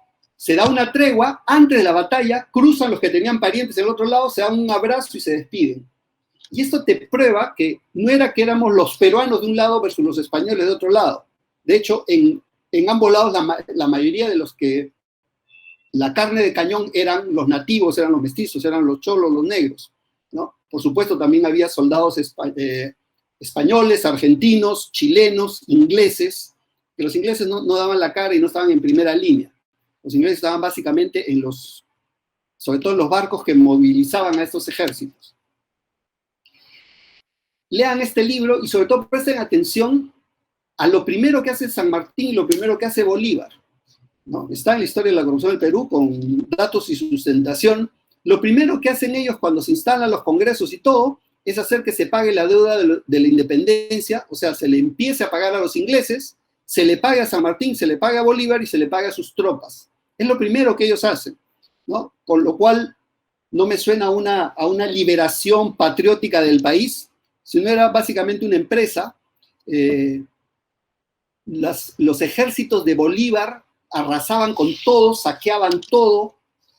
Del ejército de San Martín no he leído eso, no he encontrado ninguna fuente que diga eso, pero los ejércitos de Bolívar eran saqueadores, asesinos. Es un tema que voy a explorar a futuro porque es muy importante. Bien. ¿Cuál es el centro del problema para el Perú, en mi punto de vista? Cuando se da la pseudo-independencia, lo primero que sucede es que llega la banca inglesa. Y esto es crítico para lo que pasó en ese momento y por qué el Perú es un desastre hasta ahora. Ojo, la banca inglesa, el proyecto inglés de dominar el Perú, está dado básicamente por la llegada de la banca inglesa.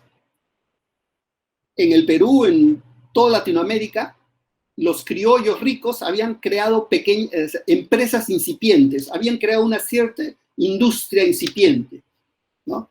Para hacer cosas tan simples como carruajes, platos, tazas, cucharas, muebles, etcétera, etcétera, la ropa que usaba la gente. Todo eso que se consumía en Latinoamérica tendría que haber venido de España, pero España era un caos incipiente. España en esa época era un desastre absoluto. Entonces no llegaba esa mercadería. Entonces teníamos que producirla nosotros mismos aquí. Los ingleses querían vendernos eso porque ellos tenían sobreproducción de todos los productos, de los productos de consumo comunes y corrientes. Y ese era su interés. Entonces llega la pseudo-independencia y lo primero que hacen es llegar los bancos ingleses y asociarse. Y le dicen a los ricos criollos, yo no te voy a prestar para que fabriques tú aquí, te presto para que importes de Inglaterra, van a ser productos mejores que los que tú haces y a un mejor precio. ¿Y por qué? Porque ellos tenían escala, ya tenían industrialización y tenían una escala productiva. No entro en detalle, pero, o sea, los bancos ingleses le dicen a los ricos peruanos, no produzcas aquí, importa. Y también, véndeme tu materia prima. Entonces, Inglaterra hizo con el Perú lo que quería, que seamos proveedores de materia prima y que seamos submercados de producto terminado. ¿Y qué hizo? Se asoció con la complicidad de estos criollos, ¿no? Con aquellos que querían hacer industria, los atacó y se alió, hizo complicidad con esto que en jerga técnica se llama burguesía intermediaria. O sea, son ricos que se dedican a importar y revender y a exportar, dicho de paso, ¿no? En vez de una burguesía nacional que hubiera sido una especie de núcleo empresarial, industrial, que hasta el día de hoy no tenemos muy desarrollado.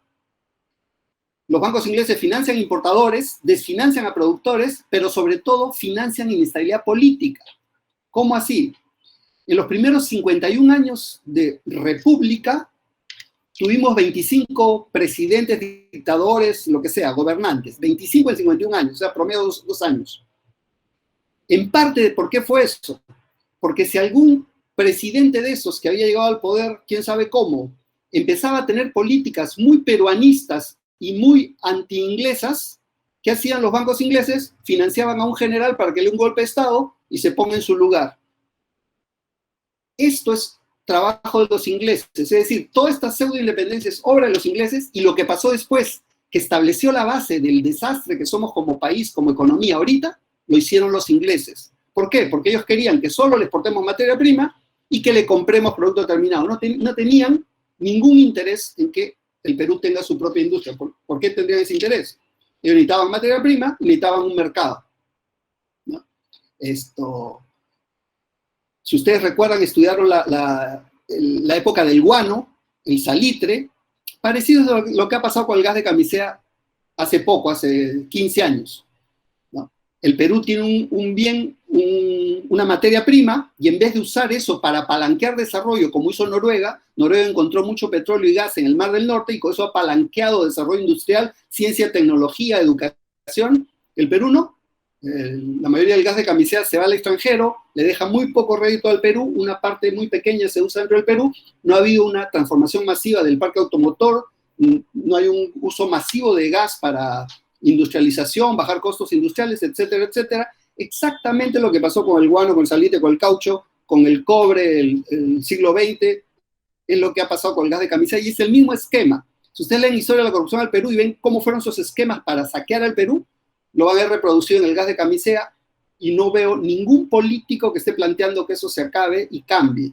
Y no significa estar en contra de la inversión extranjera, porque no lo estoy, no significa estar en contra de la inversión extranjera en la minería, porque no lo estoy, o sea, yo no soy antiminero, sí creo en la inversión extranjera y creo en la minería, pero eso tiene que estar en términos que al Perú le convengan y que sirvan de palanca para desarrollo industrial y competitivo e innovación tecnológica.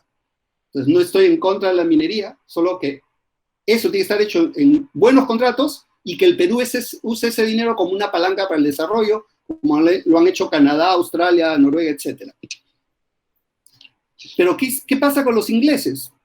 A mí prácticamente no me hablaron de los ingleses, no hablaron ni en el colegio, ni en la universidad, ni en muchas fuentes que he revisado, se habla de este rol de los ingleses, porque ellos son los que han configurado cómo son los países de Sudamérica. Ellos generaron esto y generaron las bases de nuestro desarrollo. ¿Y a qué me refiero con esto? No lo digo yo, lo dice un señor muy famoso en el campo de la administración que se llama Michael Porter. Es el ultra gurú de la gerencia estratégica. fue traído por Interbank y la Universidad del Pacífico, y el 30 de noviembre del 2009 da una conferencia en Lima. Y le voy a contar un poquito la historia porque la historia es más importante incluso que lo que él dice. Él llega contratado por Interbank, uno de los grupos más importantes del Perú, Intercorp, y la Universidad del Pacífico, una universidad muy importante. Y los días previos, los canales de televisión, sobre todo Canal N, que yo en esa época veía muchísimo, ahora no lo veo ni de broma, pero en esa época yo veía Canal N todas las noches, hablaban maravillas. Ya viene Porter viene a hablar del Perú, el crecimiento del Perú, bla, bla, bla, bla. No me interesó saber qué había dicho Porter, la verdad no le hice ningún caso, pero todas las noches escuchaba, ya viene Porter. Lo interesante es que la conferencia de él fue un viernes en la noche, me parece. El lunes en la noche pongo Canal N y hablaban pestes de Michael Porter. Entonces, yo escuchaba la semana pasada que hablaban maravillas de Porter, va a hablar de Perú, bla, bla, bla. Y ahora, lunes, ese gringo es un idiota, no sabe nada, ¿quién lo ha invitado? Hablaban pestes de él. Entonces yo dije, tiene que haber dicho algo sabroso. Y aquí me acuerdo de esta caricatura que ahora le he puesto a la izquierda, ¿no es cierto? El rey quería que venga Porter a decir lo lindo, maravilloso, genial y acertado que eres, rey mío, maravilloso, hermoso. ¿Qué habrá dicho este lacayo, que no fue lacayo, para que hablen pestes de él? Hablaron pestes de él posterior. Ya digo, él habló un viernes en la noche, toda la semana habían hablado maravillas, y el lunes que recomienzan los programas en la noche, con Jaime de Altao y otros, era un idiota, y incluso algunos de los invitados dijo algo así como, más idiota que él son los idiotas que lo han invitado. Eso ya despertó mi curiosidad y dije, este gringo ha dicho algo interesante. ¿Qué dijo el gringo? Usted lo puede encontrar en internet.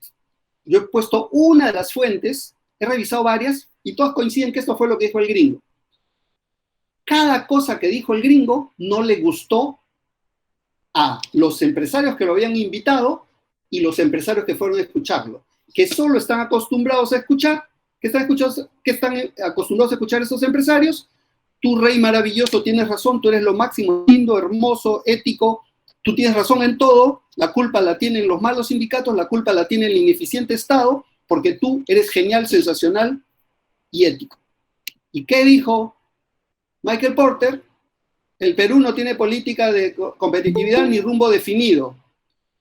El crecimiento económico del Perú no se ha reflejado en beneficios para la mayoría de la población. El Perú ha vivido una ilusión exportadora, igual que ahorita. Ahorita están hablando de crecimiento, pero es solo porque están creciendo los precios internacionales de la materia prima. Eso no es crecimiento y menos es desarrollo. Es una idiotez. Que nos vaya bien porque los precios por casualidad suben, no es nada para alegrarse, es algo para asustarse. Porque así como suben, van a bajar, y el día que bajen, si no hemos aprovechado esa ganancia para hacer desarrollo industrial, vamos a estar fregados. Dicho ese paso, Colombia es el tercer país que más café exporta en el mundo. Sin embargo, la industria cafetalera de Colombia factura menos que la industria suiza de café. La industria suiza de café, que no tiene un grano de café, no cultiva un grano de café, factura más exportando café Suiza que Colombia, que es un gran exportador de café. Solo para que vean de lo que estoy hablando. Exportar materia prima puede ser una base para un desarrollo, pero si no usas eso como base para el desarrollo, somos unos idiotas y nos va a ir mal siempre, porque tarde o temprano el precio va a caer. El Perú parece un atraso dramático en invención y tecnología. El 6 ahorita no importa, pero vean el 7, que es el más interesante. El país parece un esquizofrénico. Por un lado muestra una macroeconomía bien manejada desde el BCR y el MEF, ¿no?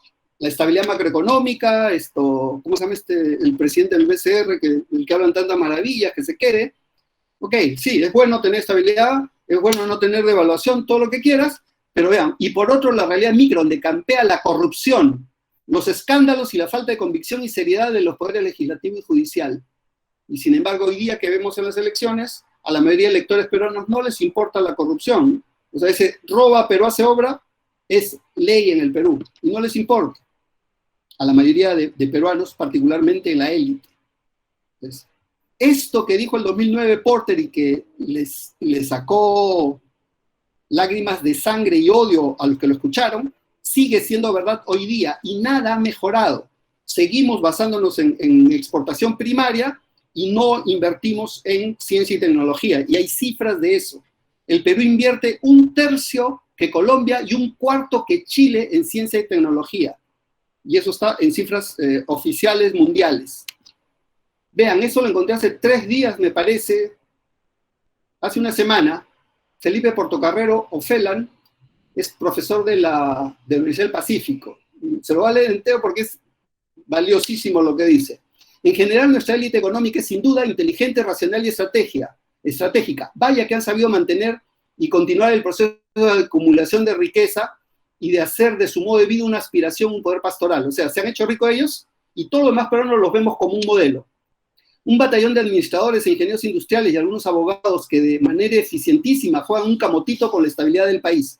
Sin embargo, ser inteligente no es lo mismo que tener cultura, y en ese sentido no hay grupo social más inculto que nuestra élite económica, incapaces de ponerse en el lugar del otro, reticentes a reconstruir la historia con una sensibilidad semejante a la de un flujo de caja, considerando cualquier reflexión abstracta o normativa como inútil, y sobre todo alérgicos a la autocrítica.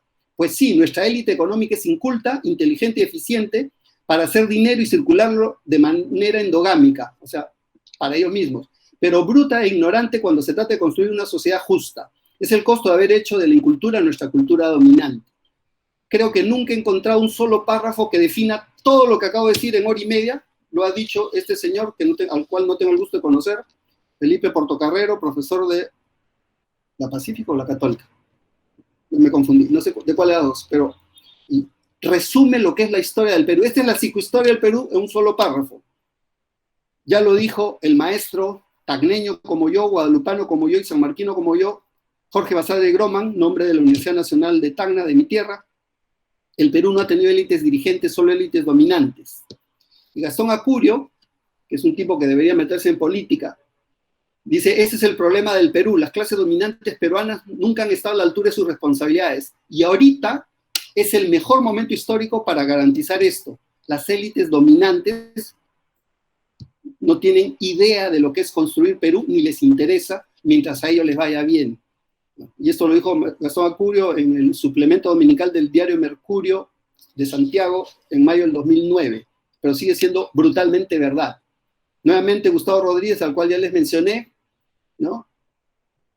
En este artículo tiene una frase que me encanta y tienen el link en Jugo de Caigua: el Perú no es un país del know-how, sino del know-who. Y si han leído redes en estos días, está de moda el hijo de, ¿no? Acaban de poner al hijo de no sé quién, de locutor de Cuarto Poder, la hija de no sé quién tiene el programa. Es un país del hijo de, y es un país de castas. Las castas hereditarias no han cambiado en el Perú, y eso no es capitalismo. En el Perú no hay capitalismo. Estamos en un país feudal que no avanza ni para adelante ni para atrás, porque hay un grupo relativo, o sea, no es tan pequeño, ¿no? Tiene miles de personas, pero es proporcionalmente muy pequeño, que así le va muy bien, así está feliz, así gana muchísimo dinero. El tema del racismo en el Perú es escandaloso y es espectacularmente importante. De esto no se puede hablar, muy poca gente lo toca, la gente que lo toca en ciertos contextos es marginalizada, pero la Universidad del Pacífico tiene, dentro de la página de la Universidad del Pacífico, vean perusindiscriminación.pe, hay un libro sobre la discriminación en la empresa de Lima Metropolitana del 2013, y este tipo de caricaturas de Family Guy seguramente los han visto, ¿no? Vean, ok, not ok, y más oscuro, disparar. Esto, desgraciadamente, en el Perú está vigente y en estas elecciones lo hemos podido ver.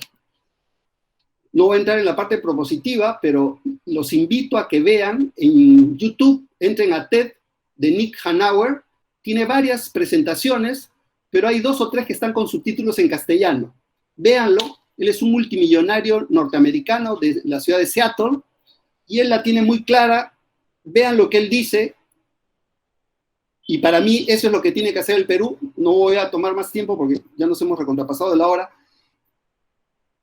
pero aquí tienen una propuesta clara de qué debemos hacer. Sin clase media no hay mercado, y sin mercado no hay empresas que sostengan empleo. Entonces, si tú quieres que haya empleo, y empleo mejor remunerado, tiene que haber gente que pueda comprar. ¿Y cómo se consigue gente que pueda comprar? Subiendo los sueldos de la gente. Si la gente gana más, va a comprar más, las empresas van a vender más, van a ganar más y van a tener que contratar más mano de obra, para ponerlo en dos palabras demasiado simples.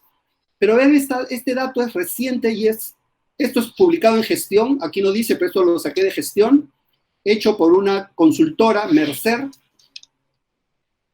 Vean un detalle. La mayoría de grandes gerentes peruanos dicen que el problema del Perú es que el sueldo mínimo es muy alto. Lo dicen políticos, muchos políticos, lo dicen muchos empresarios, lo dicen líderes de sindicatos empresariales, etcétera, etcétera. Pero vean la realidad. De la muestra de 4 países de Sudamérica, el Perú es el cual los que más ganan en una empresa ganan más veces que el nivel más bajo. Es decir, dentro de una misma empresa, ¿cuánto gana el gerente general y cuánto gana el de más abajo? En el Perú son 30 veces, en Colombia 26, en Chile 24, en Argentina 10. Argentina está como Europa más o menos. Pero miren esto, del 2019 al 2020, es decir, con plena pandemia, antes de la pandemia era 27-1 en el Perú, con la pandemia es 30-1. ¿Qué significa esto? Es algo terrible.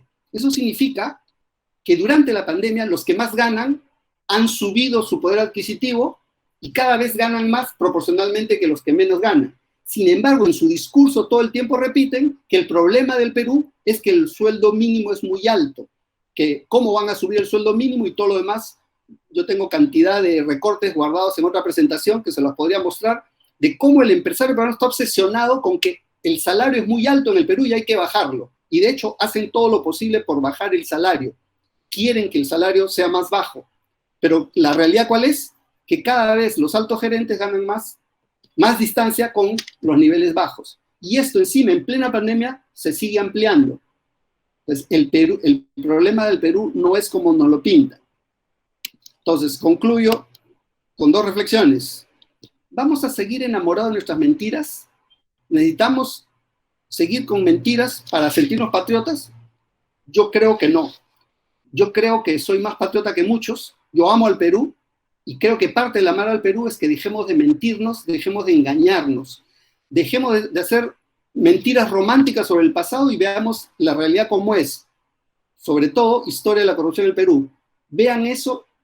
A mí me cambió la vida, me cambió la percepción, porque son desde la llegada de los españoles hasta el año 2000, y te das cuenta que todo es corrupción, salvo excepciones muy raras e intrascendentes, como Bustamante, como Pardo, como Belaúnde.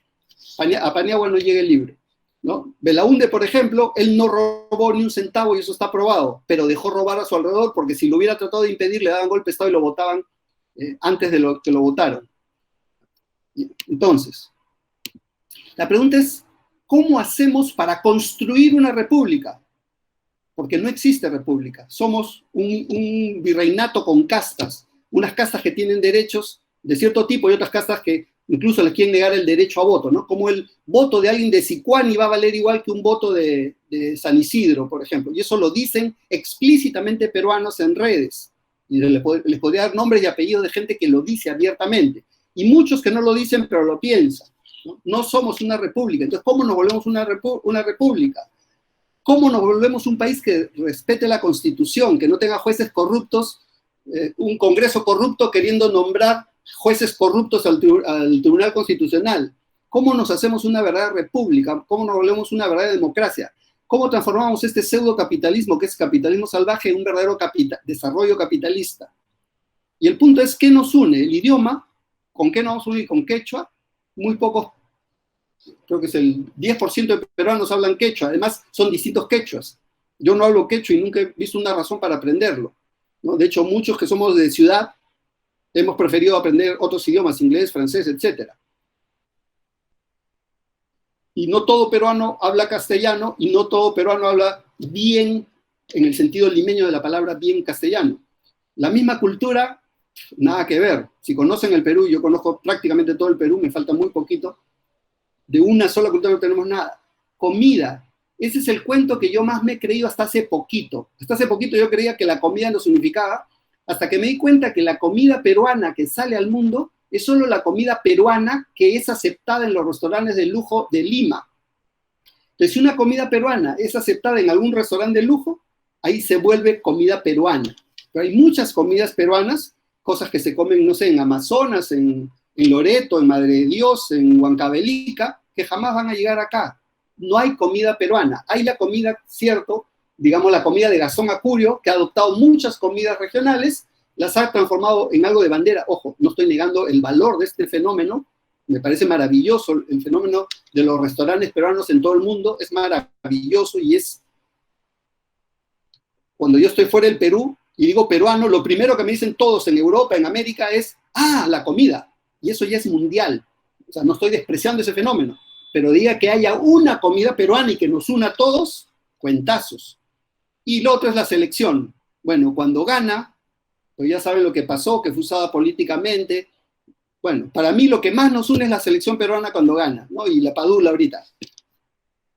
Entonces, ver las cosas con distintos ojos, lele, y lele mucho como esta imagen. Y ya lo decía Jesús en la Biblia, y conoceréis la verdad, y la verdad os hará libres.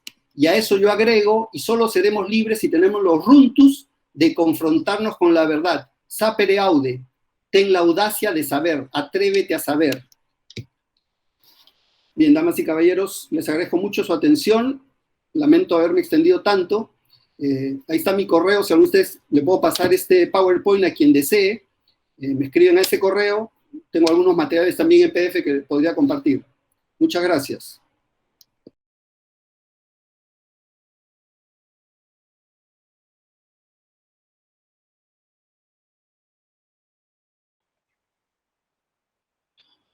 ¿Qué tal pregunta? ¿Qué tal pregunta? Lo primero que tendría que hacer para responder esa pregunta es ponerme a llorar. Porque una parte de mí quiere creer que este humilde profesor, que en lo personal a mí me cae bien él como persona, pero la parte más racional de mi cerebro es no va a poder. Y la experiencia histórica es muy simple. Ollanta, ¿por qué logró gobernar? Porque se ollantizó. O sea, dejó de ser un proyecto amenazante para esta élite, se sometió a la élite, hizo un buen gobierno desde la perspectiva de esa élite, y miren cómo lo han tratado, ¿no? Nunca ha dejado de ser un cholo advenedizo. Su ventaja es que era militar y que era de ciudad, estudió en colegio privado. Entonces, yo tengo muy pocas esperanzas, pero bueno, una parte dentro de mí dice, no, pero te equivocas. Pero yo tengo esperanza que él se rodee de cierta gente que tenga la capacidad de convencer a la élite que no sabotee. Ya está clarísimo que con tal de salirse con la suya, son capaces de destruir al Perú, tirar al cielo el dólar, sabotear la inversión extranjera, etcétera, etcétera. Es decir, yo lo veo casi ante una tarea imposible.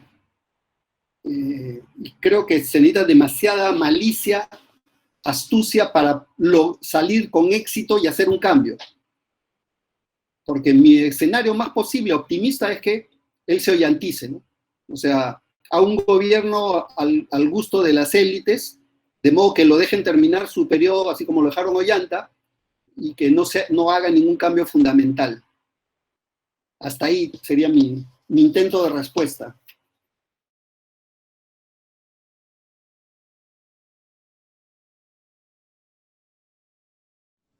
No, bueno, lo que yo he visto de Bolívar, bueno, el padre de Bolívar era un violador en serie.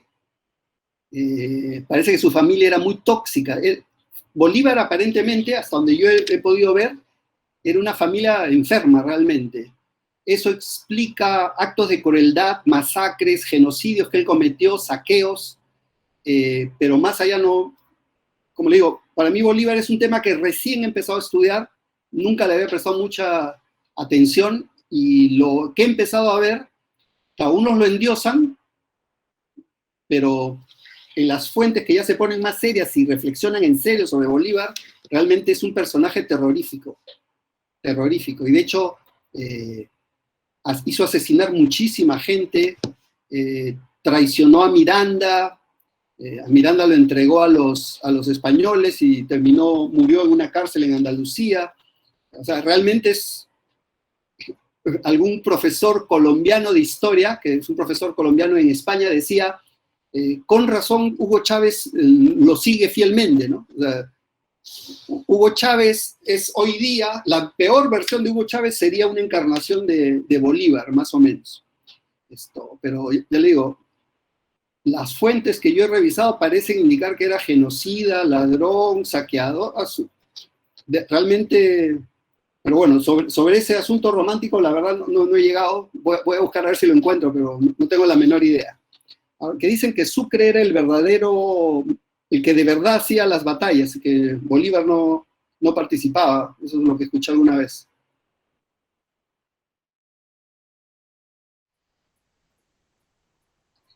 En principio sí. La parte buena es que como todo está tan mal, termina siendo positivo porque tenemos que comenzar de cero y construir una nación, encontrar cosas en común para hacer un país, cosas que nos unan. Le digo, yo soy de ciudad, nacido en Tacna, de familia limeña, he vivido en Lima casi toda mi vida. Entonces, los que somos de Lima, hablamos castellano, en realidad somos de un país diferente que el que nació en la sierra, su primera lengua es quechua y después habló castellano y no hablan el mismo castellano que nosotros, y así, ¿no? Si ustedes, yo viajo por todo el Perú y en cada lugar es un país diferente. De hecho, hay zonas del Perú donde no saben que existe el Perú, ¿no? Algunas tribus de la selva ni saben, ni tienen idea de lo que es el Perú, no tienen DNI ni nada. Entonces, mi respuesta para Giver es, así como estamos, sí, somos una republiqueta sin solución. Tenemos que dejar de engañarnos, tenemos que dejar de creer que sobre este mal cimiento podemos construir algo. Pero lo que yo sí creo es que sí podemos construir algo, bueno, yo no, porque ya estoy muy viejo, pero los jóvenes como ustedes creo que sí pueden construir algo, porque yo supongo que igual ustedes como yo nos sentimos muy peruanos. No sé qué significa ser peruano, pero yo me siento muy patriota y quiero mucho al Perú. Entonces, en principio sí somos una republiqueta sin solución, pero eso nos da la oportunidad de construir algo. Una república con democracia, con constitución, donde de verdad se luche contra la corrupción y todo lo demás, que es lo que no veo hasta ahorita.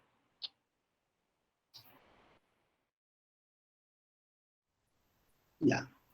Yo creo que la clave está en la élite. Así como, acuérdense del norteamericano que les he mencionado, Nick Hanauer, los invito a que vean los 2 o 3 videos que hay con subtítulos en castellano si que no hablan inglés. Nick Hanauer. Necesitamos encontrar dentro de la élite, debe haber, no son muchos, pero debe haber algunos que sean patriotas, algunos que están dispuestos a ganar menos cientos de millones por año con tal de construir un país con futuro. Yo sé que la mayoría de los multimillonarios del Perú no les interesa, están más interesados en cuántos cientos de millones ganan este año, y llevárselos afuera. El Perú es un gran exportador de capitales. Vean ese tema, vean el tema de los paraísos fiscales. Buena parte de la explicación del Perú está en eso. Un dato real, el Banco de Crédito del Perú, que es el grupo Credicor, que es el más grande del Perú, no es peruano. Es una subsidiaria de una empresa que queda en Panamá, que a su vez es una subsidiaria de una empresa que queda, creo que en Gran Caimán y así. Entonces, inventan una serie de mecanismos para poder sacar su capital del Perú, y por eso es que no hay reinversión. En otros países que también hay este fenómeno, pero el porcentaje de plata que sacan de los otros países es menor que el del Perú. El Perú tiene un porcentaje demasiado alto de dinero que se va y no se reinvierte. No estoy hablando de expropiarle a nadie, por si acaso. Estoy hablando de que esos multimillonarios, en vez de sacar 200 millones de dólares al año del Perú, saquen solo 50, pues por su seguridad, y lo pongan fuera, y los otros 150 los reinviertan en el Perú. Eso solo lo pueden hacer empresarios patriotas. En algún sitio debe haber, conozco más, de lejitos conozco un par, pero con esos habría que asociarse. Desgraciadamente, en mi opinión, la izquierda peruana no da la talla, cree que es pelearse contra ellos. Sí, hay que pelearse contra unos, pero hay que aliarse con otros. La izquierda peruana, si fuera más inteligente, se aliaría con este tipo de, lo que se llama la burguesía nacional en cierta jerga, y en alianza con la burguesía nacional construir, siguiendo un poco el modelo de China, ¿no? China es un país nacionalista a morir, y China está ahorita en una política de desarrollo de mercado interno, de clases medias, que es lo mismo que dice Eisenhower. Si tú le das más plata a la gente, aumentan sus ingresos, esta gente se vuelve consumidor. Las empresas venden más, ganan más, contratan más, ¿no? Esa, por ahí es la única salida que yo veo, y bueno, espero que los más jóvenes tengan la capacidad de llevar algo así a cabo. Ya. Creo que el problema no son los políticos, el problema son las élites, porque los políticos son propiedad de las élites. Las élites le dan plata a los políticos para que hagan campaña, le quitan plata, financian a sus enemigos. Entonces, el problema son las élites, no son los políticos. Los políticos son como los lacayos. Acuérdense la imagen esa del lacayo pintando el círculo alrededor de la flecha del rey. El problema del Perú no son los sindicatos, no son los pobres, no son la izquierda, no, son las élites. Necesitamos otra élite. Tiene que haber en algún sitio empresarios diferentes, entonces, que en vez de financiar a los políticos corruptos, financien a políticos más decentes. Y tiene que haber en algún sitio políticos más decentes, y no me refiero a políticos de izquierda, me refiero a políticos de derecha decentes, que es lo que debería haber, ¿no? Lo que pasa es que la mayoría de empresarios peruanos se han dedicado a poner su plata en los peores políticos de derecha. Incluso ahorita hay un surgimiento del fascismo en el Perú terrible, y los empresarios están metiendo plata a esa gente. Y cuando los empresarios deberían meterle plata a políticos de derecha decentes, que también los hay, constitucionalistas, demócratas, que los hay, o debería haberlos por lo menos. No hay muchos, están esparcidos por distintos sitios, pero pues, para mí es un problema de élite nacionalista, que financie a políticos de derecha, pero de derecha decente, que junto con una izquierda decente y un centro, empecemos a construir Perú. Mientras haya una izquierda que solo se pelea contra los otros y una derecha que quiere destruir a todo el mundo, vamos a estar en un pleito improductivo, sería la palabra más suave que puedo poner ahí.